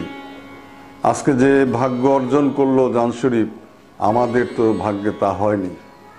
এই ধরনের কানাঘুষার এক পর্যায়ে ওয়াইসি কেবলা বললেন, দেখো আমার শিষ্যরা, প্রিয় বৎসগণ, আল্লাহ কারো ব্যক্তিগত বা পৈতৃক সম্পত্তি নয়। তাকে প্রেম, ভালোবাসা, মহব্বত এবং খেদমতের মাধ্যমে অর্জন করতে হয়। আর যেটা একাগ্র চিত্রে খেদমত এবং মহব্বতের মাধ্যমে বিগত দিন থেকে তোমরা দেখে এসেছো, এই জান শরীফ করে আসছে, আল্লাহর অনুগ্রহেই আজকে তার প্রতি এই প্রেম আমার সৃষ্টি হয়েছে এবং এটা আল্লাহরই ইচ্ছা। তোমরা তার মতো চেষ্টা করো, খেদমতে থাকো, আল্লাহকে ভালোবাসো, তাহলে তোমাদেরও সেই ভাগ্য নসিব হবে ইনশাআল্লাহ। হযরত সুরেশ্বরী বাবা জন্ম থেকে ইন্তেকাল পর্যন্ত, বেসালে হক প্রাপ্তির আগ পর্যন্ত তার সমস্তটা জীবনই কঠিন সাধনা এবং রিয়াজতের মধ্যে পার করে গেছেন। উনি নিদ্রা, কষ্ট, অলসতায় কখনোই দিনাতিপাত করেন নাই। তিনি কষ্টকে কখনোই কষ্ট মনে করেন নাই। দিনের বেলায় সামাজিক কর্মকাণ্ড এবং রাতে এবাদত, অর্ঘুমা থেকে দিনের পর দিন এইভাবে এবাদত করে যেতেন। দাইমি সালাদ, দাইমি নামাজের থেকে কখনোই সুরেশ্বরী কেবলাকে দেখা যায়নি বিরত থাকতে। এমনও অনেক সময় অনেকে দেখতেন যে কঠিন শীতের মধ্যে বাবা সুরেশ্বরী মাঠের মধ্যে শুয়ে আছেন। অনেকে দেখে ভাবতো হয়তো কারো মরা লাশ। পরক্ষণে দেখা যেত যে না, এ আর কেউ নয়, বাবা সুরেশ্বরী কেবলা কঠিন সাধনায় নিয়োজিত আছেন। বাবা সুরেশ্বরীর সাথে খাজা খিজির আলাইহিস সালামের নিগুড় সম্পর্ক ছিল, গভীর প্রেম এবং ভাব ছিল, রুহানিয়াত সম্পর্ক ছিল, যেটা আমরা বলতে পারি। বাবা সুরেশ্বরী প্রায় নদীতে নেমে বুক পানিতে দাঁড়িয়ে থাকতেন, কোমর পানিতে দাঁড়িয়ে থাকতেন, আবার কখনো কখনো ডুব দিয়ে অনেকক্ষণ পরে নদী থেকে উঠে আসতেন।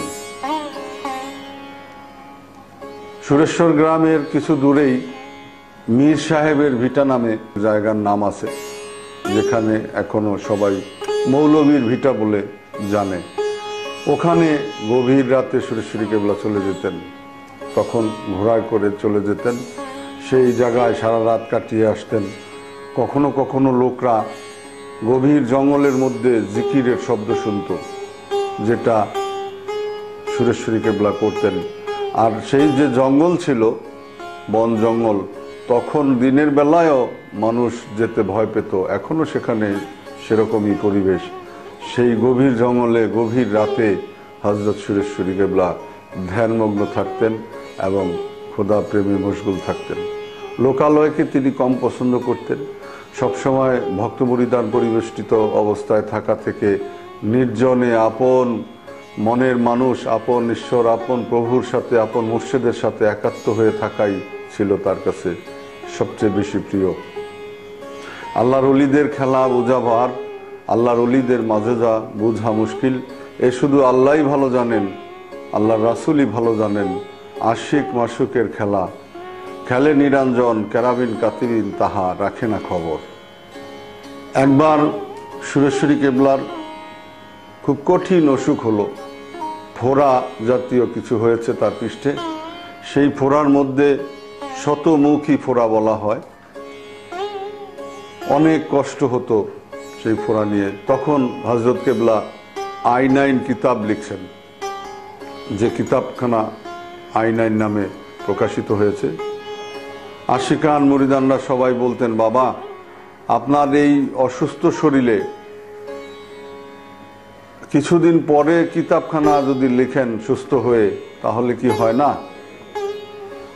তো সুরেশ্বরী কেবলা বললেন যে দেখো, আমিও তো যদি লেখা থেকে বিরত থাকতে পারতাম তাহলে আমার জন্যই ভালো হতো, কিন্তু কি করব বলো, স্বয়ং ইমাম মাহেদী আলাইহিস সালাতু ওয়াস সালাম আমাকে বারবার তাগিদ দিচ্ছে যে আপনি লিখে যান, আমি যখন আবির্ভূত হব তখন আপনার এই কিতাব আমার ইসলাম প্রচারে আমার সময় উপযোগী এবং সময়কে সহযোগিতা করার মতো এই কিতাবখানা হবে। যে কারণেই আমি ক্ষান্ত দিতে পারছি না, আমাকে লিখে যেতে হচ্ছে। আল ওয়ালিউ তাহতা কুব্বাই, আল্লাহ রাসূল বলেছেন যে অলিগণ আমার জুব্বার নিচে। আল ওয়ালিউ তাহতা কুব্বাই, আল্লাহ বলেছেন অলিদের কোনো ভয় নেই, তারা নিষ্পাপ নিরাপদ। আনা ইন্না আউলিয়া আলাইহি লাখাউফুন আলাইহিম ওয়া লাহুম ইয়াজানুন। এমনিভাবে কোরআনে হাদিসে অনেক অনেক আয়াত এই মহান অলিদের সম্বন্ধে আছে। বাবা সুরেশ্বরীর প্রেম, ভালোবাসা, ভক্তি মুর্শিদের প্রতি এতই ছিল যে ক্রমান্বয়ে মুর্শিদের বেলায়েতের ভান্ডার ধীরে ধীরে তার মধ্যে এসে সঞ্চিত হতে থাকলো। তার নিবেদন, তার ভক্তি, প্রেম, ভালোবাসাই তাকে তার এই স্থানে নিয়ে যায়। মুর্শিদের প্রতি প্রেম প্রত্যেক মুরিদের জন্য থাকাই আবশ্যক, যেটা সুরেশ্বরী কেবলার জীবনে আমরা দেখতে পাই অস্বাভাবিক এবং অসাধারণ। একদিন সুফি ফতে আলী ওয়াইসি কেবলায়ে কাবা তার প্রিয় মুরিদদের নিয়ে কলিকাতার একটি 4 তলা দালান বা বিল্ডিংয়ের ছাদের উপর বসে কথা বলতেছিলেন। উপস্থিত ছিলেন হযরত আবু বকর সিদ্দিক রহমতুল্লাহ আলাই, হযরত আমজাদ আলী রহমতুল্লাহ আলাই, হযরত ওয়াজেদ আলী শাহ এবং হযরত জান শরীফ শাহ সুরেশ্বরী। প্রসঙ্গক্রমে ওয়াইসি পাক আলোচনার এক পর্যায়ে বললেন, রাসূলুল্লাহর ওই হাদিস দিয়ে আলোচনা শুরু করলেন। বলতেছিলেন যে দেখো, আল্লাহ রাসূল বলেছেন যে যতক্ষণ পর্যন্ত তোমরা তোমাদের জান মাল, স্ত্রী পুত্র সন্তান আদি, পিতামাতা ভাই বন্ধু, বলকে সারা বিশ্বের মানব জাতির চেয়ে আমার সাথে অধিক সম্পর্ক না করো, ততক্ষণ পর্যন্ত তোমরা মুমিন হবে না। লা ইউমিনু আহাদুকুম হাত্তা কুনা আহাব্বু ইলাইহি মিন নাফসিহি ওয়া মালিহি ওয়া ওয়ালাদিহি ওয়া ওয়ালিদিহি আন-নাসি আজমাইন। তেমনি করে মুর্শিদকেও ভালোবাসতে হয়।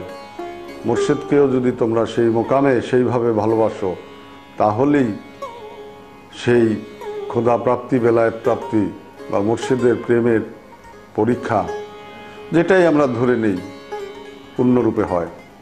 ওয়াইসি পাক প্রথমেই প্রশ্ন করলেন হযরত আবু বকর সিদ্দিক রহমতুল্লাহ আলাইকে যে আমি যদি নির্দেশ করি তোমাকে যে 4 তলা দালান থেকে লাফিয়ে পড়ে আমার জন্য তোমার জীবনকে উৎসর্গ করো, তুমি কি তাহলে পারবে? হযরত আবু বকর অত্যন্ত বিনয় এবং করজোরে ভক্তি সহকারে পেশ করলেন যে মুর্শিদ যদি নির্দেশ করেন, নিশ্চয়ই আমি লাফিয়ে পড়ে আমার জীবনকে উৎসর্গ করতে পারি। তবে আমাদের দৃঢ় বিশ্বাস যে মুর্শিদ মুরিদের জীবন রক্ষার্থে এই ধরনের নির্দেশ করবেন না। যথারীতি মুর্শিদ কেবলা পরবর্তী যে খলিফা ছিলেন হযরত আমজাদ আলী রহমতুল্লাহ আলাই, হযরত ওয়াজেদ আলী শাহ রহমতুল্লাহ আলাইয়ের দিকে দৃষ্টি করে বললেন, তারাও ঠিক তেমনি করে হযরত আবু বকর রহমতুল্লাহ আলাইহের কথাকে অনুসরণ করে সে ধরনের একটি জবাব দিলেন। পরবর্তীতে প্রিয় শিষ্য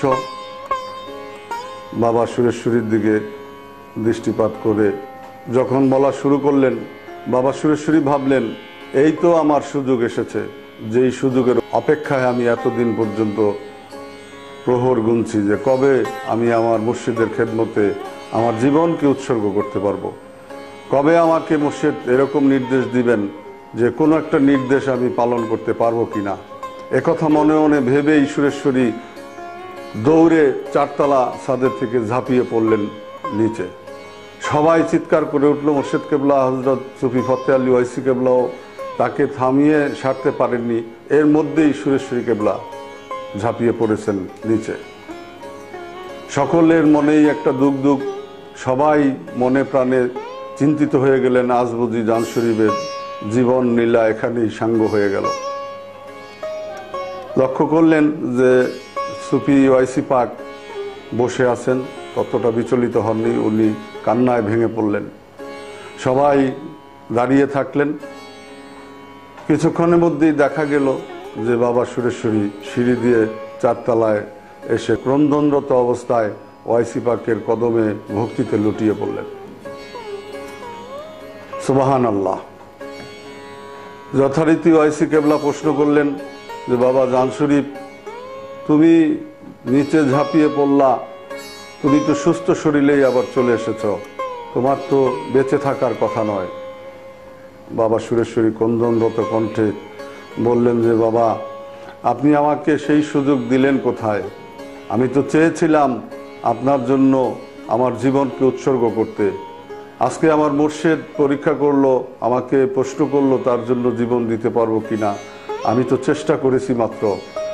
আমি যখন ঝাঁপিয়ে পড়লাম, আপনার কুদরতি হাত আমার 2 হাত ধরে ধীরে ধীরে মাটিতে নামিয়ে দিয়েছে, আমি সুন্দর আবার উপরে চলে এসেছি। সুবহানাল্লাহ, সুবহানাল্লাহ। মুর্শিদের প্রতি শিষ্যের প্রেম, মুর্শিদের প্রতি শিষ্যের ভালোবাসা, মুর্শিদের প্রতি শিষ্যের বিনয়, মুর্শিদের প্রতি ভক্তের কর্তব্য সীমাহীন।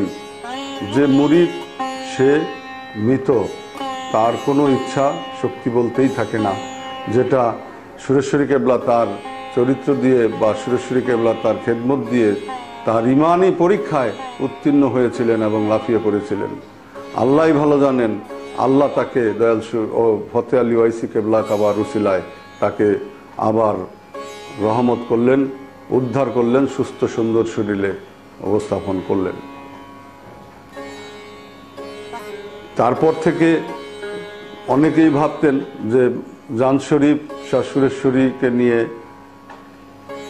তার পীর ভাইদের মধ্যে অনেকে ঈর্ষা করতেন। হয়তোবা এই ঈর্ষাকে সকলের সম্মুখে তার মোকাম এবং তার ইমানের পরিধি তুলে ধরার জন্য হযরত ওয়াইসি কেবলা এই পরীক্ষা নিয়েছিলেন, যেন এটা ইতিহাস হয়ে থাকে যে তার নির্দেশে, মুর্শিদের নির্দেশে একমাত্র জান শরীফই লাফিয়ে পড়েছিল 4 তলা দালান থেকে। কলিকাতার ফুলতলি গ্রামে হযরত সুফি ফতে আলী ওয়াইসি কেবলায়ে কাবার দরবার শরীফে সকল ভক্ত মুরিদান পরিবেষ্টিত অবস্থায় ধ্যানমগ্ন ছিলেন। ওয়াইসি কেবলা স্বয়ং নিজেও ধ্যানমগ্ন অবস্থায় আল্লাহর স্মরণে ছিলেন, মাশুকের সাথে আশিকের মিলনের মধ্যে ছিলেন। রাসূলে নামা শব্দের অর্থ হচ্ছে যে কোনো মুহূর্তে যে কোনো লোককে দিদার ঘটিয়ে দিতে পারেন। এটা ছিল তার লকব, রাসূলে নামা, অর্থাৎ তিনি যে কোনো মুহূর্তে সরকারে দো আলম হযরত আহমদ মুস্তফা মোহাম্মদ মুস্তফা সাল্লাল্লাহু আলাইহি ওয়াসাল্লামের সাথে দিদার করে দিতেন। এরকম অনেক ইতিহাস আছে, আমরা সেই দিকে আসব। হযরত রাসূলে নামা ওয়াইসি কেবলায়ে কাবার দরবার শরীফে সকল ভক্ত মুরিদান পরিবেষ্টিত অবস্থায় ধ্যানমগ্ন ছিলেন। সবাই পিন সাইলেন্ট, কোনো শব্দ নেই, সুগন্ধির ঘ্রাণে বিমোহিত আকাশ বাতাস সমস্ত কিছু। আল্লাহ নামের জিকিরে সকলের মনে ভাবের সঞ্চালন সৃষ্টি হয়ে গেছে। সেখানে হঠাৎ করে আহ শব্দ শুনে সকলের ধ্যান ভঙ্গ হয়ে যায়। তাকিয়ে দেখলেন যে মুর্শিদ কেবলা আহ শব্দে এদিক সেদিক তাকিয়ে দেখতেছেন। যারা ওয়াইসি কেবলার দিকে নজর করলেন তাদের দৃষ্টি ঝলসে গেল। তার এতই তখন নুরানি ভাব তার দেহ মনোপ্রাণের মধ্যে ছিল। যাই হোক, তখন ওয়াইসি কেবলায়ে কাবা বললেন, আমার সারা জীবনের সঞ্চিত ধন, এলেমে মারফত, বেলায়েত, এলমে লাধুনী, যা কিছু আমার এই বক্ষে, আমার এই সিনায় ছিল, আজকের এই মুহূর্ত থেকে তোমাদের কারো মধ্যে আমার যে প্রিয় মুরিদ তার বক্ষে স্থানান্তরিত হচ্ছে বা হয়ে গেল। সবাই কৌতূহলী দৃষ্টিতে একে অপরের দিকে তাকাচ্ছেন। তাদের বুঝতে বাকি থাকলো না যে সেই সৌভাগ্যবান ব্যক্তিটিকে। হ্যাঁ, হযরত জান শরীফ শাহ সুরেশ্বরী ছিলেন সেই ভাগ্যবান ব্যক্তি। এবং রাসূলে নুমা ওয়াইসি কেবলায়ে কাবা তখন বললেন যে বাবা জান শরীফ, আজ থেকে তোমার নাম রাখলাম আমি আহমদ আলী। হুজুরপুর নূর সাল্লাল্লাহু আলাইহি ওয়াসাল্লামের নাম অনুসারে সকলেই ঈর্ষান্বিত হচ্ছিলেন বা ভাবছিলেন যে এই নাম কি করে জান শরীফকে দেওয়া যায়। সকলের অন্তরকে অবলোকন করে রাসূলে নুমা হযরত ওয়াইসি কেবলায়ে কাবা বুঝতে পেরেছিলেন সবার মনোভাব। তখন তিনি নিজ থেকেই ব্যাখ্যা করলেন, এই নামটি যার, সে আমাকে অর্থাৎ হুজুর সাল্লাল্লাহু আলাইহি সাল্লামকে বুঝাতে চেয়েছেন যে সে আমাকে বারবার তাগিদ দিচ্ছে যে তোমার প্রিয় মুরিদ জান শরীফকে আহমদ আলী নামে ভূষিত করো। সুবহানাল্লাহ। তাই আমি তার নামেই তোমাকে আহমদ আলী লকব দান করলাম এবং তুমি আজ থেকে তোমার অঞ্চলে যাও, সেখানে তুমি তরিকতের প্রচার করো, ইসলামের প্রচার করো। ঠিক পরে থেকেই যে বাবা সুরেশ্বরী আপন মুর্শিদের খেদমতে থেকে যুগের পর যুগ তার সেবা শুশ্রূষা এবং ইবাদত বন্দেগী কঠোর রেয়াজতের মাধ্যমে যে ধন অর্জন করলেন, মুর্শিদ কেবলা তার প্রতি সদয় হয়ে যে বেলায়েত দান করলেন, তাকে কুতুবে ইরশাদ মোকামে অধিষ্ঠিত করে তরিকতের দায়িত্ব দিয়ে, ইসলাম প্রচারের দায়িত্ব দিয়ে তাকে পাঠালেন আপন এলাকায়।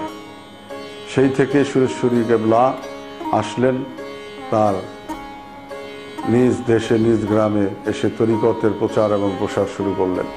বাবা সুরেশ্বরী তৎকালে সারা দেশে, বাংলাদেশে, ভারতে, সিলেটে, আসাম ইত্যাদি রাজ্যে ঘুরে ঘুরে ঘুরে ঘুরে এই তরিকার প্রচার করতে থাকলেন। সারা বাংলাদেশে তখন ইসলাম ছিল শুধুই একটি আনুষ্ঠানিক ব্যাপার, যে ইসলামের মধ্যে ছিল না কোনো প্রেম, কোনো ভালোবাসা, ঈশ্বরের প্রতি স্মরণ, আল্লাহকে মহব্বতের সাথে ডাকা, স্মরণ করা, যে আন্তরিক বিষয়গুলি সেগুলি ছিল না। তরিকত প্রচারের মাধ্যমেই বাবা সুরেশ্বরী যুগে যুগে কালে কালে মানুষের মধ্যে এই প্রেম ভালোবাসা বিলিয়ে দেওয়ার চেষ্টা করলেন।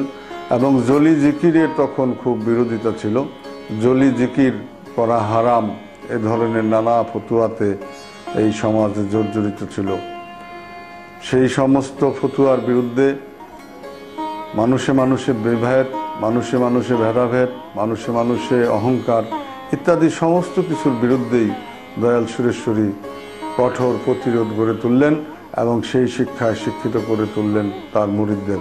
এবং তার মুরিদদের মধ্যেও অনেককে কামেলের মোকামে পৌঁছে দিয়ে তাদেরকেও নির্দেশ করে দিলেন যার যার এলাকায় গিয়ে ইসলাম এবং তরিকত প্রচার করতে। বাবা সুরেশ্বরীর খলিফাদের মধ্যে অনেক খলিফা এখনও বাংলাদেশের আনাচে কানাচে তাদের দরবার প্রতিষ্ঠিত আছে, তরিকত জারি আছে, সেখান থেকে তারা তরিকতের প্রচার করতেছেন। ইতিহাস থেকে জানা যায় যখন সুরেশ্বরী কেবলা তরিকত প্রচার করেন, তার সমসাময়িক যারা পীর মুর্শিদ ছিলেন, তরিকার প্রচারক ছিলেন, তারা খানকা ভিত্তিক, আস্তানা ভিত্তিকই শুধু কিছু সংখ্যক লোকজনদের নিয়ে এই তরিকার চর্চা করতেন। একমাত্র সুরেশ্বরী কেবলাই সেই সময়, তার সময় সারা দেশে স্থান থেকে স্থানান্তরে ঘুরে বেড়াতেন, মুরিদদের নিয়ে চর্চা করতেন, ওয়াজ বাহেজ ইত্যাদি ইসলামের পক্ষে কর্মকাণ্ড করতেন। সঠিক ইসলাম থেকে তখন মানুষ অনেক দূরে সরে গিয়েছিল, জলি জিকির পর্যন্ত মানুষ করত না। এই জলি জিকিরের শিক্ষা সুরেশ্বরী কেবলা দিয়েছেন। এবং ইসলামের মধ্যে ভেদাভেদ, হানাহানি, মারামারি, হিংসা, নিন্দা ইত্যাদিতে কুসংস্কারে পরিপূর্ণ ছিল। তাসাউফপন্থীদের সহবতে না আসতে পারলে প্রকৃতপক্ষে যে ইসলামকে পালন করা যায় না এবং প্রকৃত ইসলামকে জানা যায় না, এটা সুরেশ্বরী কেবলা তার চরিত্রে মানুষের কাছে, মুরিদের কাছে, আমাদের কাছে তুলে ধরেছেন। হযরত সুরেশ্বরী কেবলা মুর্শিদের নির্দেশে বাড়ি ফিরলেন। বাড়ি ফিরে তার পিতা সুফি মেহেরুল্লাহ রহমতুল্লাহ আলাই পার্শ্ববর্তী গ্রামে মুলফুতগঞ্জ মাদ্রাসার শিক্ষকতা করতেন। তিনিও মাঝে মাঝে সেই মাদ্রাসায় আসা যাওয়া করতেন। পিতার অবর্তমানে মাঝে মধ্যে ছাত্রদের ক্লাস নিতেন। ছাত্ররাও তাকে সাদরে গ্রহণ করতেন, ভাবতেন যে ওস্তাদের পুত্র, সাথে সাথে কলিকাতা আলিয়া মাদ্রাসার থেকে শিক্ষা গ্রহণ করা বড় মাওলানা। কৌতূহলের সাথে তার কাছে অধ্যয়ন শুরু করত। তার আলোচনা, তার ক্লাসে আগ্রহের সাথে সবাই সামিল থাকত। তো শিক্ষার অবসরে একদিন কিতাব আলোচনা করতে করতে এক সময় বাবা সুরেশ্বরী বললেন যে ধর্মকর্মের মূলই হচ্ছে আল্লাহ প্রাপ্তি, আল্লাহকে চিনা। আর সেই ধর্মই কি, যে ধর্ম শিক্ষা অর্জন করে আল্লাহকে চিনা যায় না, আল্লাহতে পৌঁছা যায় না। কৌতূহলী সকল ছাত্ররা প্রশ্ন করল, হুজুর তাহলে কি আমাদেরও আপনার উস্তাদ মাওলানা মোহাম্মদ সুলেমান সাহেবের কাছে গিয়ে শিখতে হবে? কোথা থেকে আল্লাহকে পাওয়া যাবে, কিভাবে আল্লাহকে চিনা যাবে?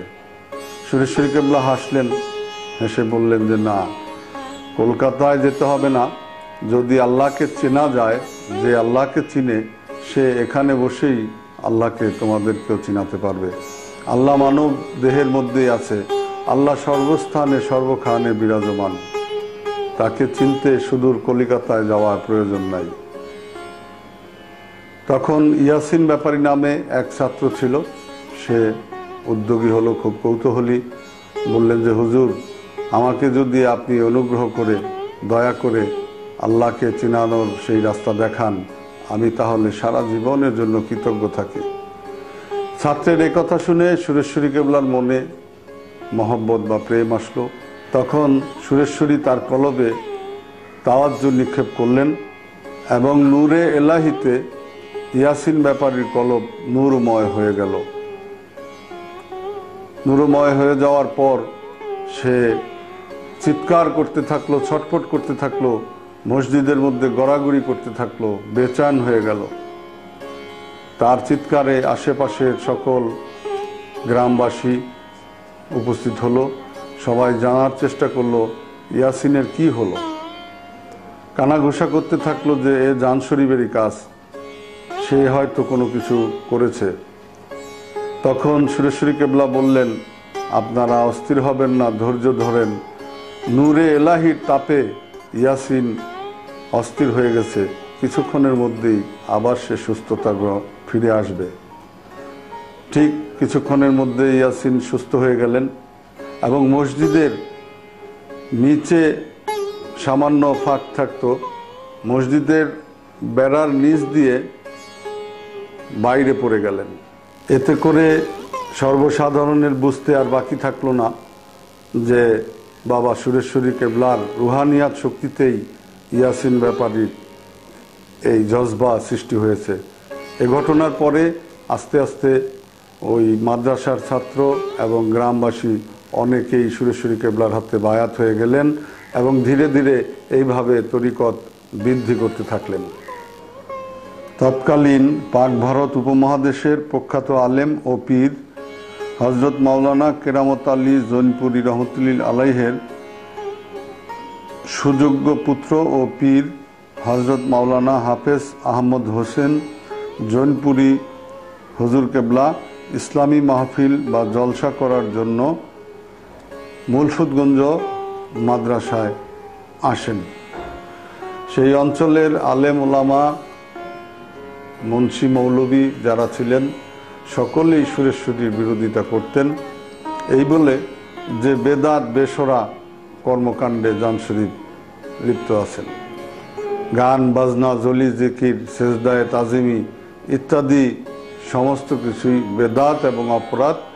এই সমালোচনা এবং এই বিষয়গুলির উপর কঠিন বিরোধিতায় ছিল তখনকার দিনের মূর্খ আলেম সমাজ।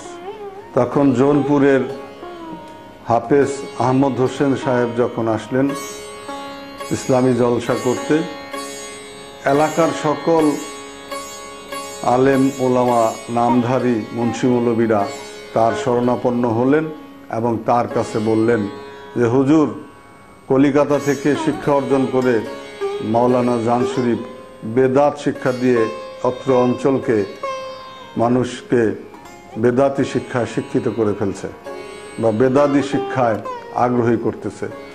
আমরা কোনো কিছুতেই তার সাথে ওয়াজ আওয়াজ বাহেস করে পেরে উঠছি না। আপনি যখন এসেছেন এবার একটা এর বিহিত করেই যাবেন।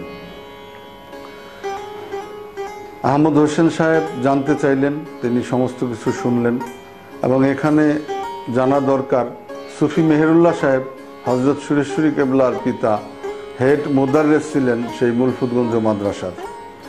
তিনি জৌনপুর কেরামতুল্লাহ হুজুরের হাতে বায়াত ছিলেন, অর্থাৎ যে আহমদ হোসেন সাহেব এসছেন তার পিতা।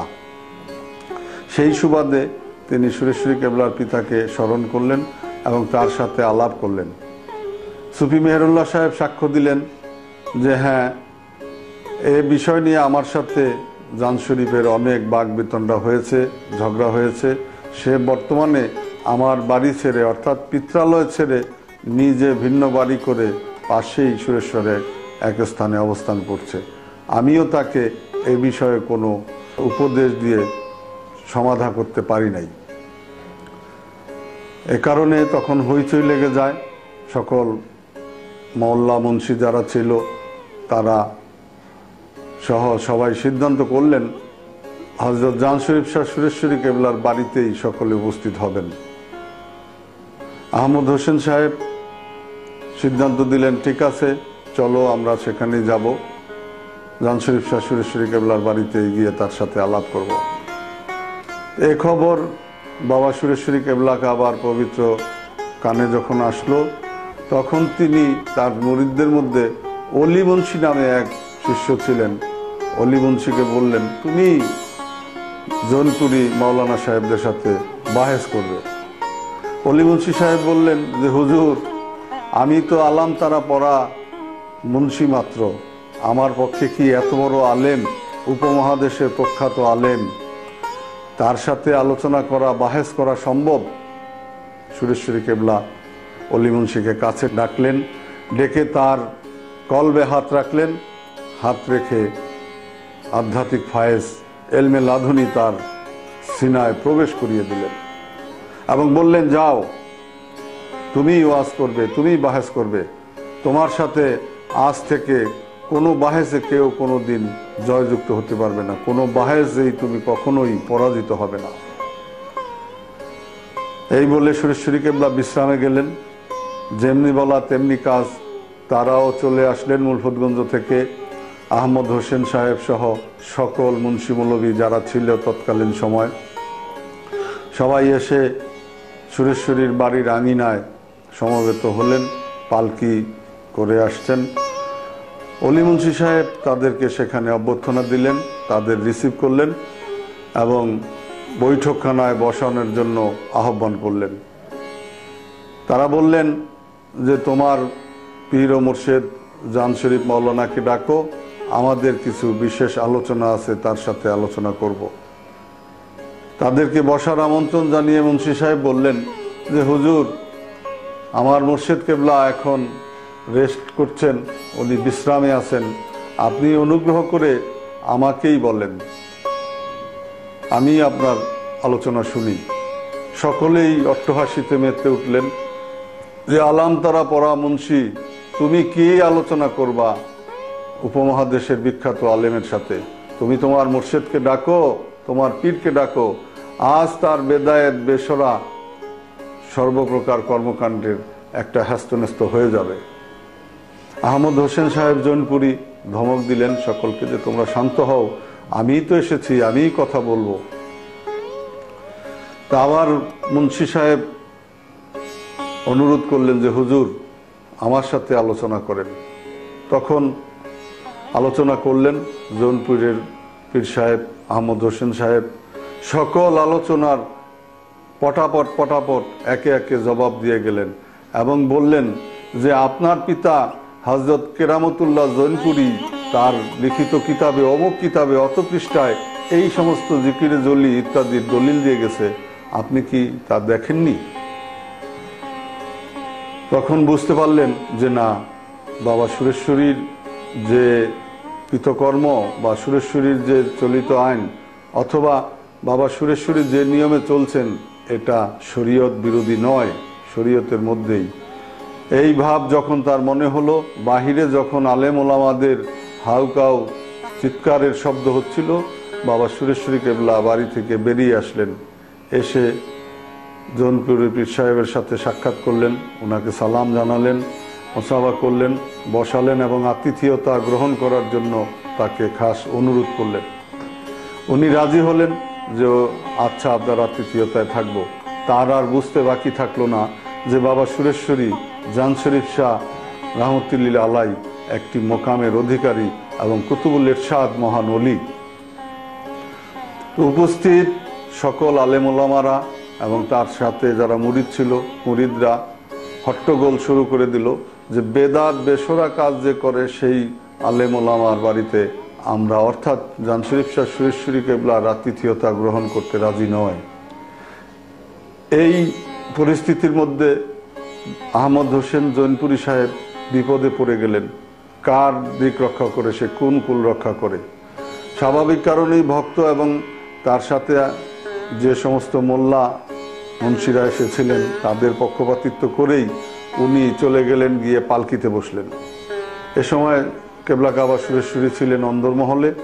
উনি তাদের আতিথেয়তার জন্য অন্দরমহলে তখন নির্দেশনা দিচ্ছিলেন তাদের কিভাবে আতিথেয়তা করা যায়। পালকিতে গিয়ে বসার পরে অলি মুন্সি সাহেব দৌড়ে গেলেন যে, হুজুর, বাবা যান, মাওলানা সাহেবরা তো বিদায় হয়ে যাচ্ছে, আমরা কাদের আতিথেয়তা করব? সুরেশ্বরী কেবলা হাসলেন এবং বললেন যে, সুরেশ্বরিয়া দাওয়াত যে গ্রহণ করেছে, এত সহজেই কি তার যাওয়া হয়? অলি মুন্সি সাহেব দৌড়ে আবার বাহিরে আসলেন, এসে দেখলেন যে পালকি যারা কাঁধে নিয়ে হাঁটে তারা অনেক চেষ্টা করতেছে, কিন্তু পালকি তুলতে পারতেছে না। আহমদ হোসেন জৈনপুরী মৌলানা সাহেবের আর বুঝতে বাকি থাকলো না যে আমি যে স্থানে এসেছি এই পবিত্র মাটি এবং জান শরীফ শাহ সুরেশ্বরী আল্লাহর ওলি, এখানে ওনার দাওয়াত এবং ওনার মেহমানদারি কবুল করার পর আমি আর যেতে পারবো না। এটা আল্লাহরই ইচ্ছায় এই পালকি আর তোলা যাচ্ছে না। তো উনি বললেন, মুন্সি সাহেব আপনি আপনার মুর্শেদ সুরেশ্বরী কেবলাকে আমার সালাম দিন, ওনাকে একটু অন্দরমহল থেকে বাহিরে আসতে বলেন, আমি তার সাথে একটু খাস কথা বলতে চাই। যখন সুরেশ্বরী বাবা খবর পেয়ে আসলেন, আসার পর তাকে জড়িয়ে ধরে বিনয়ের সাথে অনুরোধ করলেন যে হুজুর আমাকে আপনি বিদায় দেন, আপনার দাওয়াত আমি আন্তরিকভাবে গ্রহণ করেছি, কিন্তু পারিপার্শ্বিক পরিস্থিতির কারণে হয়তো আমাকে বিদায় নিতে হচ্ছে, আমি যেন শর্মিন্দা না হই। তখন সুরেশ্বরী কেবলা মহব্বতের সাথে তার কথাকে গ্রহণ করলেন এবং বললেন যে আচ্ছা ঠিক আছে, আপনি আসুন, বিদায় নিন। তারপরে তার পালকি উঠল এবং সবাই চলে গেল। তখন সেই মাদ্রাসায় এসে মাওলানা আহমদুল্লাহ জৈনপুরী সাহেব কেবলা কাবা সুরেশ্বরীর পিতাকে ডেকে পাঠালেন এবং আলাপ করলেন এবং উপস্থিত সকল ছাত্র আলেম ওলামা দেশবাসীর সামনে বললেন যে মাওলানা জান শরীফ শাহ সুরেশ্বরী প্রকৃতই আল্লাহর ওলি এবং উনি যে সমস্ত কর্মকাণ্ড জলি জিকির করে এগুলির কোনোটাই শরীয়ত বিরোধী নয়। আজ থেকে তোমরা কেউ তার বিরোধিতা করো না, কারণ আল্লাহর ওলিদের বিরোধিতা করা আল্লাহর সাথেই বিরোধিতা করা। আল্লাহর শেখা কোরআনে বলছেন যে আমার ওলিদের সাথে যারা বিরোধী করে তোমরা জেনে রাখো আমি আল্লাহ এবং রাসূলের সাথে তারা দুশমনী করল। মান্না দালি ওয়ালিন ফাউজিন আল্লাহু ইয়াহরিবা মিনাল্লাহি ওয়া রাসূলিহি। সুতরাং তারপর থেকে যারা জৌনপুরের অনুসারী তৎকালীন সময় ছিল তারা বুঝতে পারল যে না, মাওলানা জান শরীফ তিনি প্রকৃত সত্য, হক ওলি এবং সত্যের পথে আছে, প্রকৃত ইসলামের পথে আছে। সুরেশ্বরী কেবলা জলি জিকির করতেন এবং জলি জিকিরের জন্য তার মুরিদানদেরকে তাগিদ দিতেন সকলেই যেন জলি জিকির করেন, কারণ জলি জিকির তরিকতের পথে অগ্রসর হওয়ার একটি অবিচ্ছেদ্য অংশ। এ নিয়ে তখন বিরোধিতা ছিল, সবসময় জাহিরি সরার আলেমদের সাথে এই ব্যাপারগুলি নিয়ে বাহেস তর্কের মধ্যে দিয়েই তার তরিকত জীবনকে অতিবাহিত করেছেন। বরিশাল জেলার অন্তর্গত মঠবাড়িয়া থানায় সাপলেজা গ্রামে সুরেশ্বরী কেবলার কিছু মুরিদান ছিল, তারা জলি জিকির করতেন, যে কারণে এলাকাবাসী, মসজিদের ইমাম, মক্তব মাদ্রাসার যারা শিক্ষক, জাহিরি সরার যে সমস্ত আলেম, তাদের সাথে প্রায়ই এই ব্যাপার নিয়ে মনোমালিন্য, ঝগড়া, বাহেজের পর্যায়ে চলে যেত। স্বাভাবিক কারণেই ভক্ত মুরিদান যারা আপন পীর ও মুর্শিদের দোহাই দিতেন। তো সিদ্ধান্ত হলো যে যখন হযরত সুরেশ্বরী কেবলা এলাকায় আসবে তারা তাকে জিজ্ঞাসা করবে এবং এই ব্যাপার শরীয়ত সরা সম্মত কিনা এ নিয়ে বাহেজ হবে, আলোচনা হবে। হযরত কেবলা সফর করতে করতে করতে করতে একদিন সাপলাজার উপস্থিত হলেন। সরার মৌলবী মুন্সি যারা ছিলেন সবাই জেনে গেল, এলাকাবাসী যারা বিরোধী ছিল তারা সবাই জেনে গেল যে সুরেশ্বরী কেবলা এলাকায় এসছেন। তো সিদ্ধান্ত হলো যারা তার সঙ্গে বসবেন, আলোচনা করবেন। আলোচনা শেষে স্থানীয় চেয়ারম্যান, মাতাব্বর, সমাজপতি, পঞ্চায়েতের যারা শীর্ষস্থানীয় নেতৃত্ব বা নেতৃবর্গ থাকেন তারা এর সমাধান জানিয়ে দিবেন যে কিভাবে জায়েজ বা কিভাবে না জায়েজ বা সম্ভব কি অসম্ভব এইভাবে জলি জিকির করা। এলাকাবাসীরা সবাই চলে আসলো। সরার মুন্সি মৌলবীদের উস্কানিতে তারা লাঠি সোটা ইত্যাদি অনেক কিছু নিয়েই বাড়ি ঘেরাও করে দাঁড়ালো এবং উত্তপ্ত হয়ে আলোচনা বসার পূর্বেই বাড়ির ভিতরে ঢুকে সবাই ডাকতে থাকলো যে আপনাদের মুর্শেদ এবং জান শরীফ শাহ মাওলানাকে বাইরে আসতে বলেন, এখানেই আজকে কথা হবে। এভাবে ভিতর থেকে মুর্শিদকে ধরে রাখে, বাহির থেকে তারা উত্তপ্ত হয়, একটা পুরা ঝগড়া বা মারামারির পরিস্থিতি সেখানে হয়ে গেল। তো সুরেশ্বরী কেবলাকে ধরে আর রাখতে পারলেন না যারা মুরিদান ছিলেন। সেখানে অবশ্য অল্প কিছু মুরিদ ছিল, খুব বেশি মুরিদান দয়াল সুরেশ্বরী সেখানে তখনও হয়নি।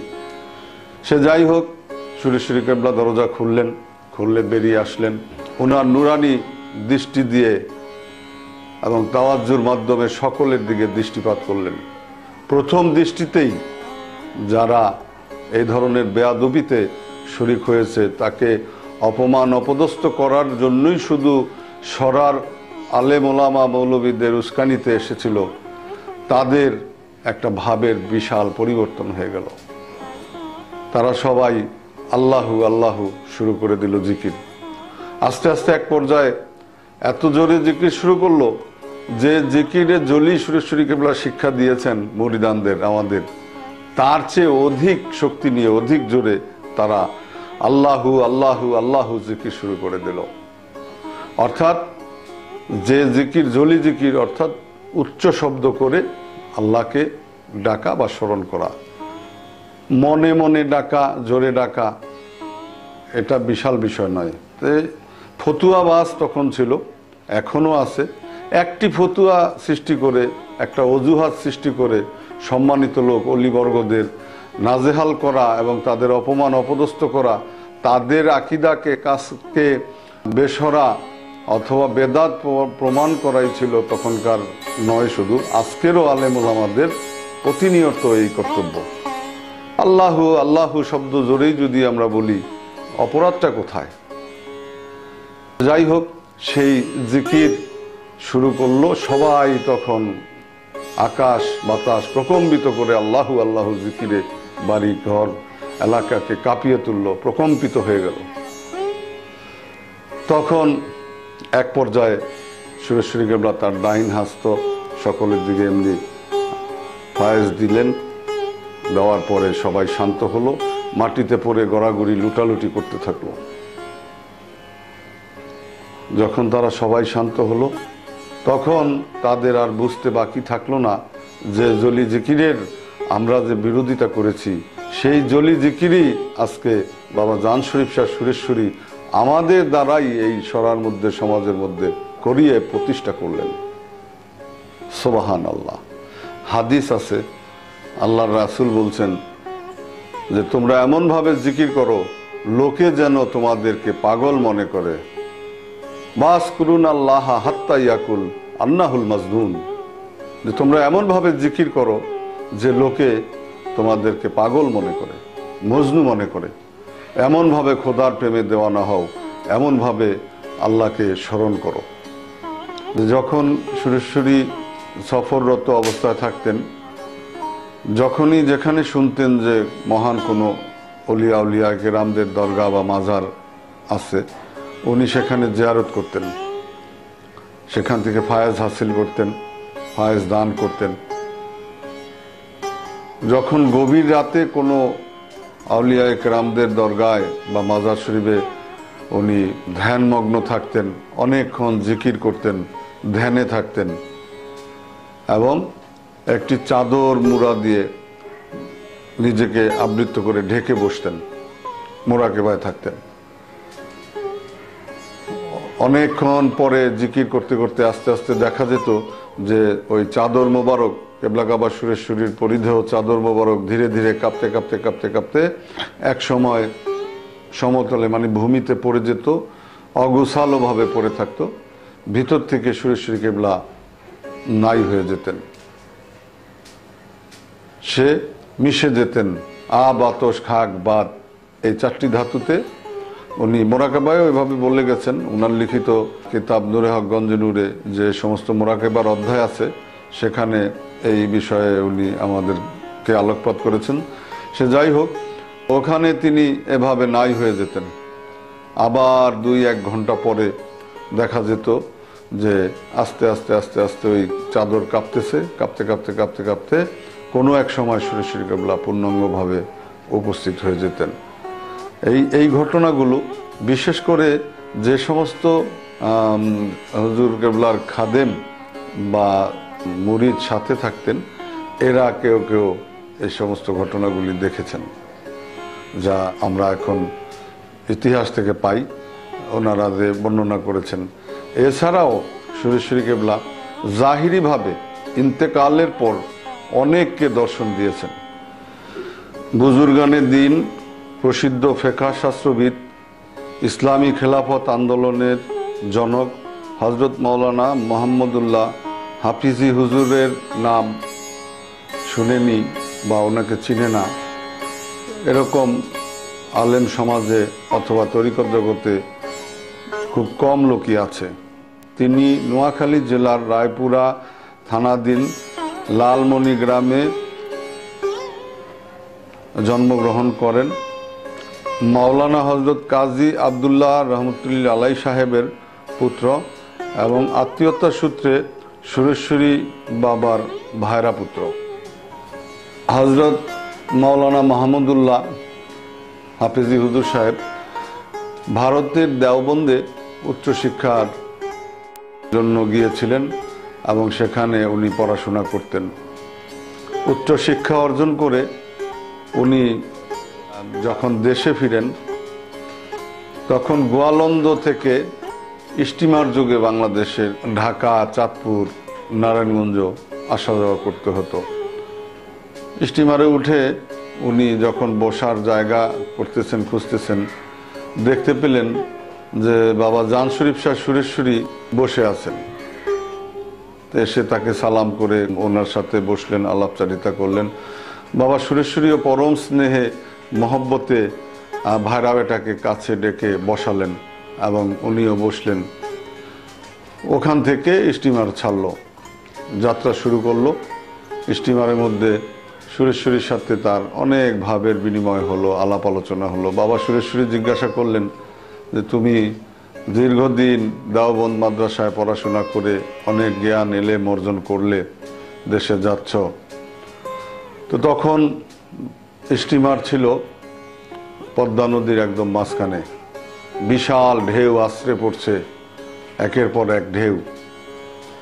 প্রসঙ্গক্রমে সুরেশ্বরী বললেন, আচ্ছা বাবা মোহাম্মদ আলী, তুমি তো এত পড়াশোনা করেছো, এত বিদ্যা অর্জন করেছো, জ্ঞান অর্জন করেছো, তুমি কি বলতে পারো এই যে ঢেউগুলো একের পর এক এসে আঘাত করছে, ওরা কি বলতেছে?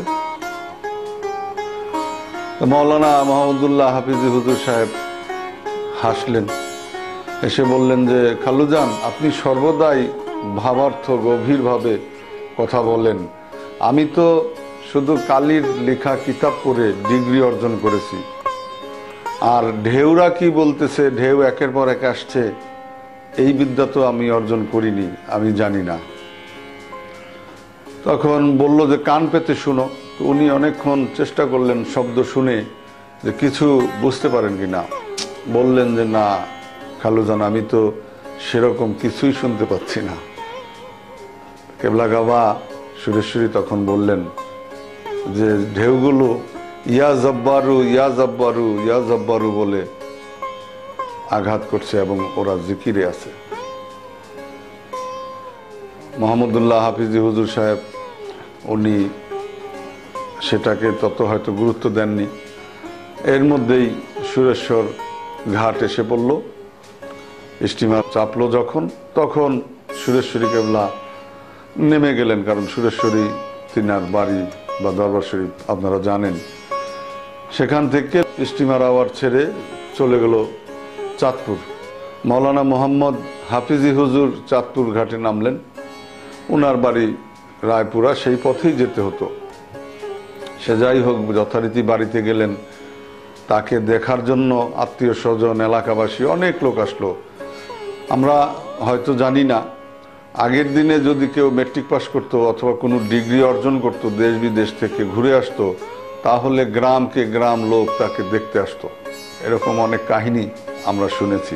অনেক লোক যখন আসছে, সবাই হাফিজি হুজুরকে জিজ্ঞাসা করছেন, কুশল বিনিময় করছেন, চলার পথে কীরকম সময় কাটলো, আসতে কষ্ট হলো কি হলো না। শুধু দেওবন্দ সেই কলিকাতা হয়ে ট্রেন চেপে স্টিমার চেপে আসতে হতো।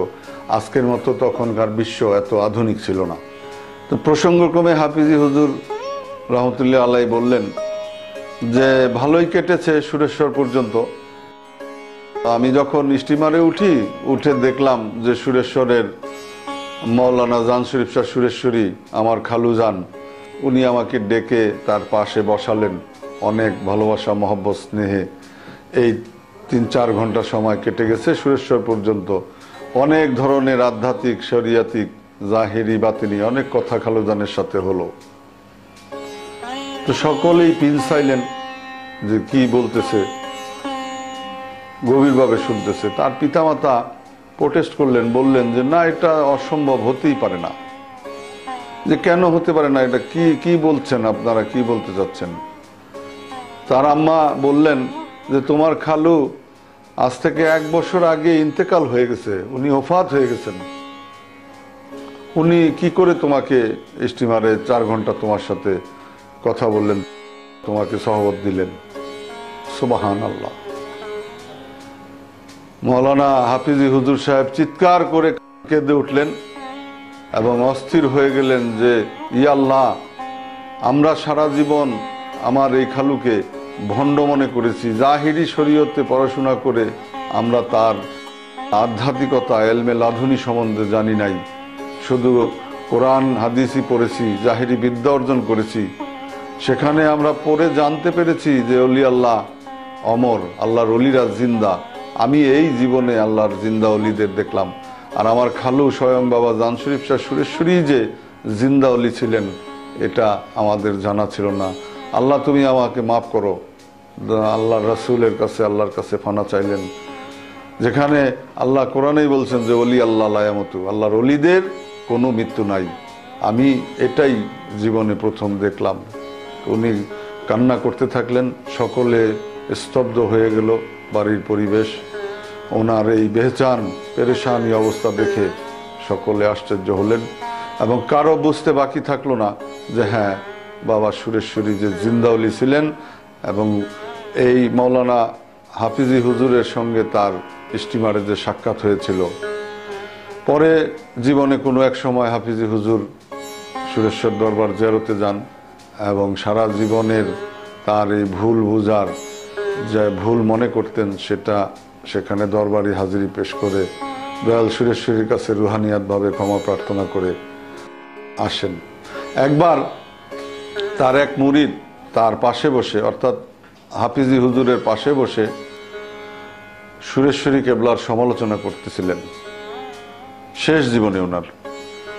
তখন উনি চিৎকার করে ধমক দিয়েছিলেন, খামোশ, খবরদার, তুমি কি জানো তুমি কার সম্বন্ধে সমালোচনা করছো? বাবা জান শরীফ শাহ সুরেশ্বরী ছিলেন জিন্দাউলি। তার নাম শুনলে বাঘ পর্যন্ত ভয় পেত, বাঘও তার নামের উপরে সালাম করত। তো তোমরা যে বিষয়ে জানো না, যে জ্ঞান তোমাদের মধ্যে নেই, তোমরা সেই সম্বন্ধে, সেই বিষয়ে আলোচনা করো না। এরকম অনেক ইতিহাস সুরেশ্বরী কেবলার জীবনে ঘটেছে।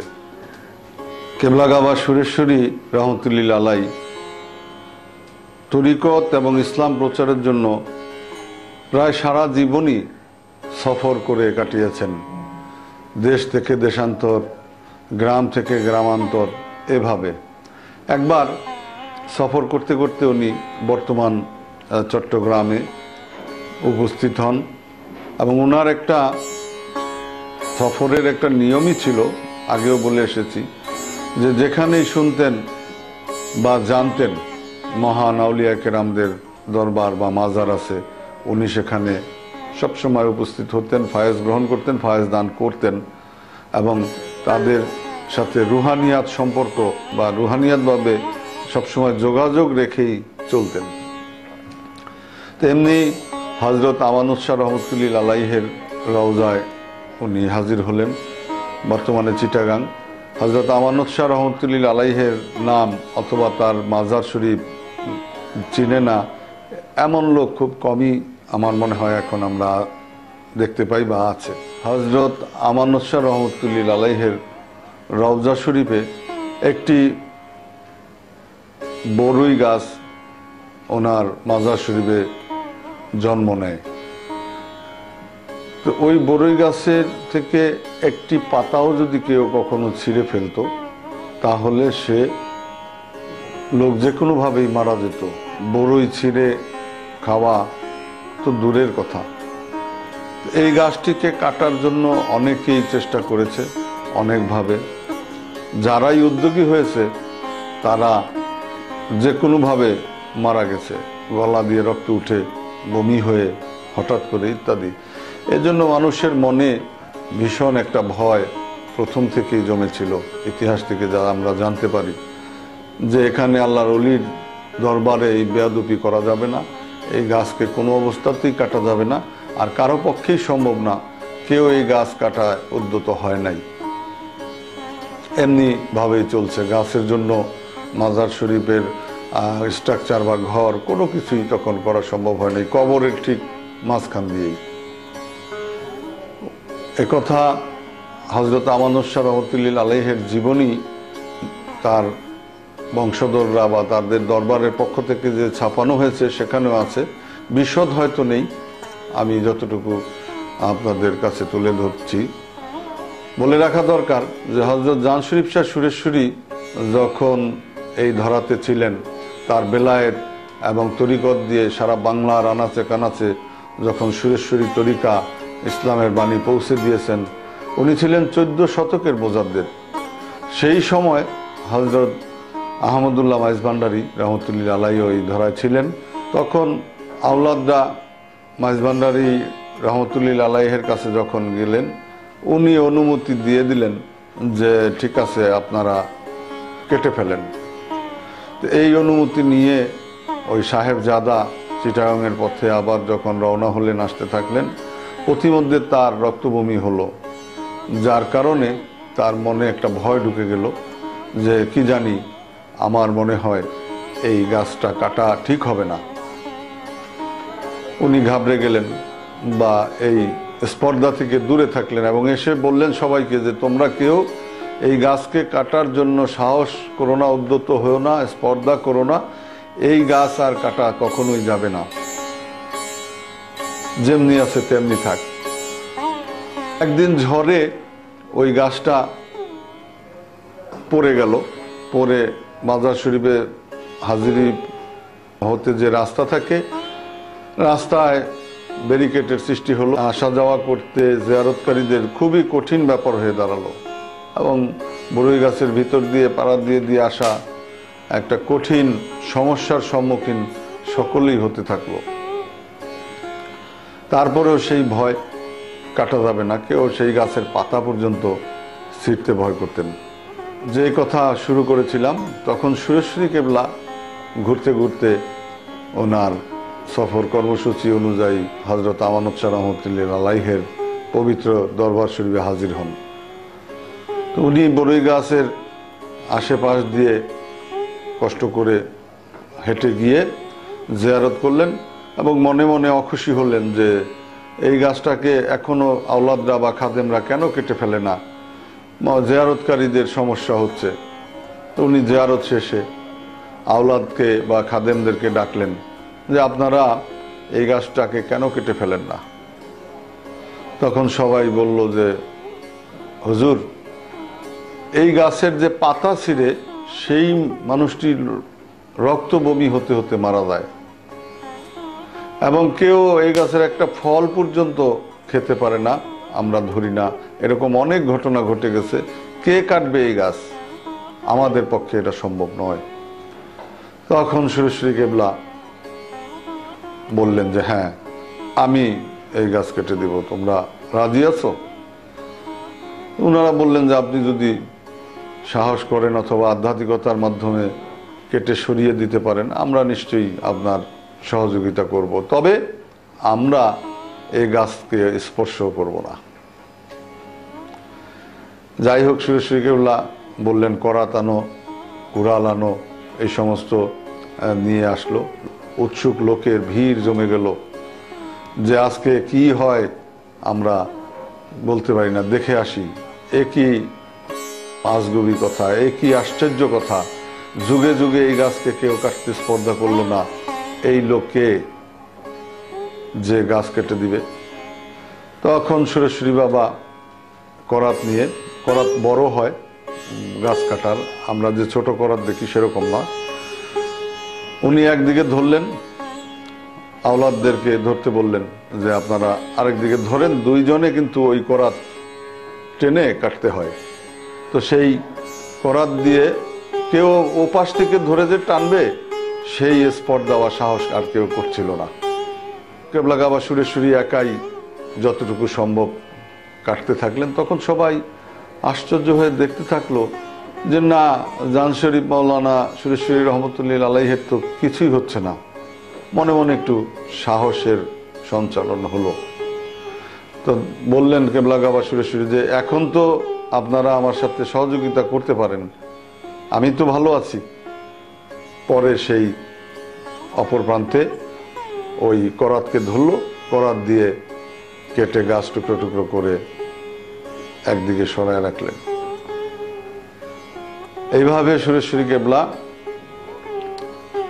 হযরত আমানত শাহ রহমতুল্লাহ আলাইহের দরবার শরীফের যে ঐতিহাসিক বড়ই গাছ, সেটাকে কর্তন করে সরিয়ে আজকে এই মাজার শরীফের স্থাপনা করার সুযোগ, জিয়ারতকারীদের আসা যাওয়ার সুযোগ করে দিয়েছিলেন।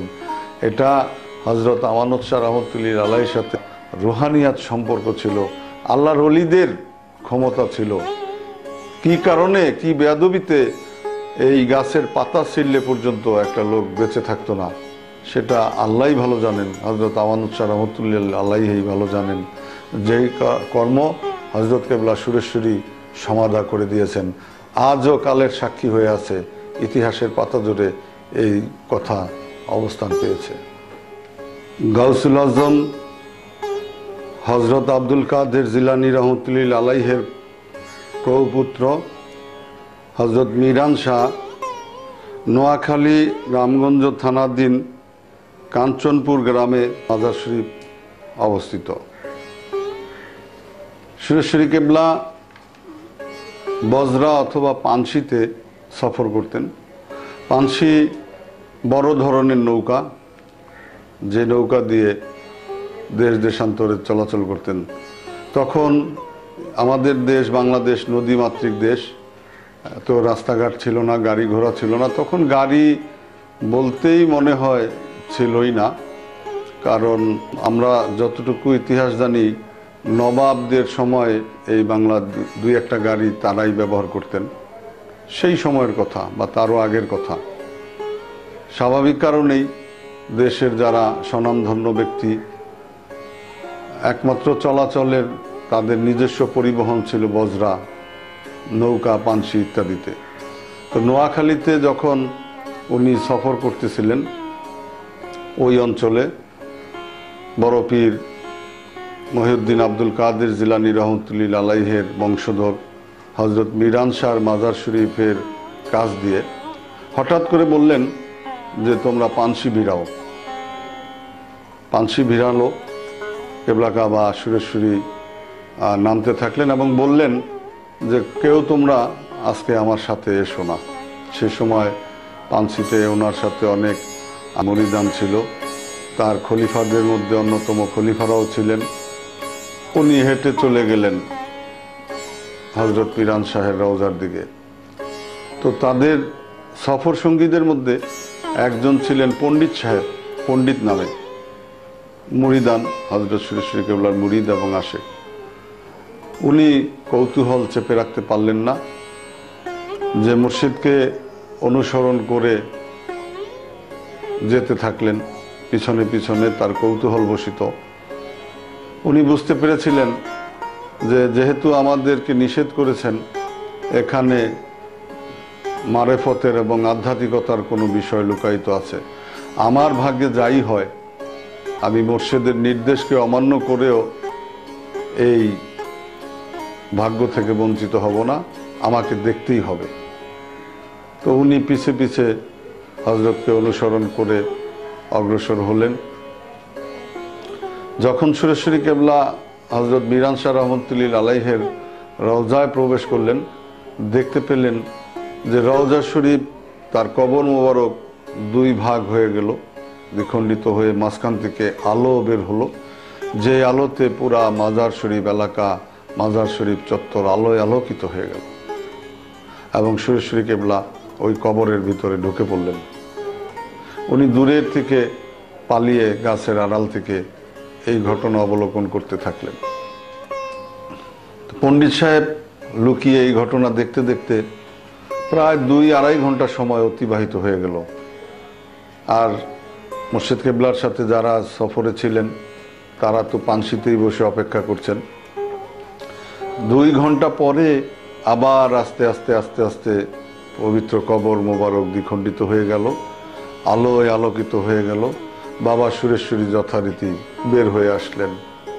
তো পণ্ডিত সাহেব ভাবলেন যে আমাকে তো যে কোনোভাবেই হোক বাবাজান কেবলার আগে পানশিতে পৌঁছতে হবে, নয়তো আমি যে নেমেছি এই ব্যাপারটা তার জানা হয়ে যাবে। তো উনি যখন দৌড়ে যাচ্ছিলেন, সুরেশ্বরী কেবলার চোখকে আর ফাঁকি দিতে পারেননি। কেবলা কাবা উনাকে দেখে ফেলেছেন এবং ডাক দিলেন, এই পণ্ডিত দাঁড়াও। উনি দাঁড়িয়ে পড়লেন, কাঁপতে থাকলেন। মুর্শিদ কেবলা যখন সামনে আসলেন কাঁপতে কাঁপতে ওনার পবিত্র নুরি চরণ যুগলে লুটিয়ে পড়লেন, পা ধরে খুব চিৎকার করে কান্না করতে থাকলেন যে বাবা, আমাকে আপনি যদি ক্ষমা না করেন আমি আপনার পা ছাড়ব না। আমি যদি অপরাধীও হই তাহলেও আমি কৌতূহলকে চেপে রাখতে পারিনি। আপনার এই মাজেজা বা কোনো একটা ঘটনা যে ঘটবে সেরকম চিন্তা আমার মধ্যে ছিল, সেই চিন্তা থেকেই বাবা আমি আপনাকে অনুসরণ করেছি, আমাকে আপনার মাফ করতেই হবে। তো পা ছাড়ছে না। কেবলা কাবা সুরেশ্বরী বললেন, আচ্ছা তুমি উঠো, দাঁড়াও, আমি তোমাকে ক্ষমা করলাম, তবে একটি কথা শুনো, যে তুমি এ ঘটনা কাউকে বলতে পারবে না। এই শর্তে পণ্ডিত সাহেবকে সুরেশ্বরী কেবলা ক্ষমা করলেন, যথারীতি পানশিতে চলে আসলেন। তো পণ্ডিত সাহেব যেখানেই থাকতেন তার মধ্যে এই কথা সবসময়ই চারা দিত। তাকে গোপন রাখার খুব কষ্ট হয়ে গিয়েছিল। আপন মুর্শিদের এই মাজেজা, আপন মুর্শিদের এই কেরামতি স্বচক্ষে দেখে কি করে চুপ করে থাকা যায়। একদিন আলোচনা হচ্ছে, অনেক লোক সমবেত, তারা আপন আপন মুর্শিদের গুণগান কীর্তন করতেছে, অথচ পণ্ডিত সাহেব জেনেও সেই ঘটনার ব্যাখ্যা করতে পারছে না যে বাবার সাথে ওয়াদাবদ্ধ। আমার মুর্শিদের কেরামতি, আমার মুর্শিদের মাজেজা বলতে পারছি না, এ খুব বেদনার, এ খুব পীড়াদায়ক। পণ্ডিত সাহেব আর চেপে রাখতে পারলেন না, উনি বলে ফেললেন, রাখো তোমাদের কথা।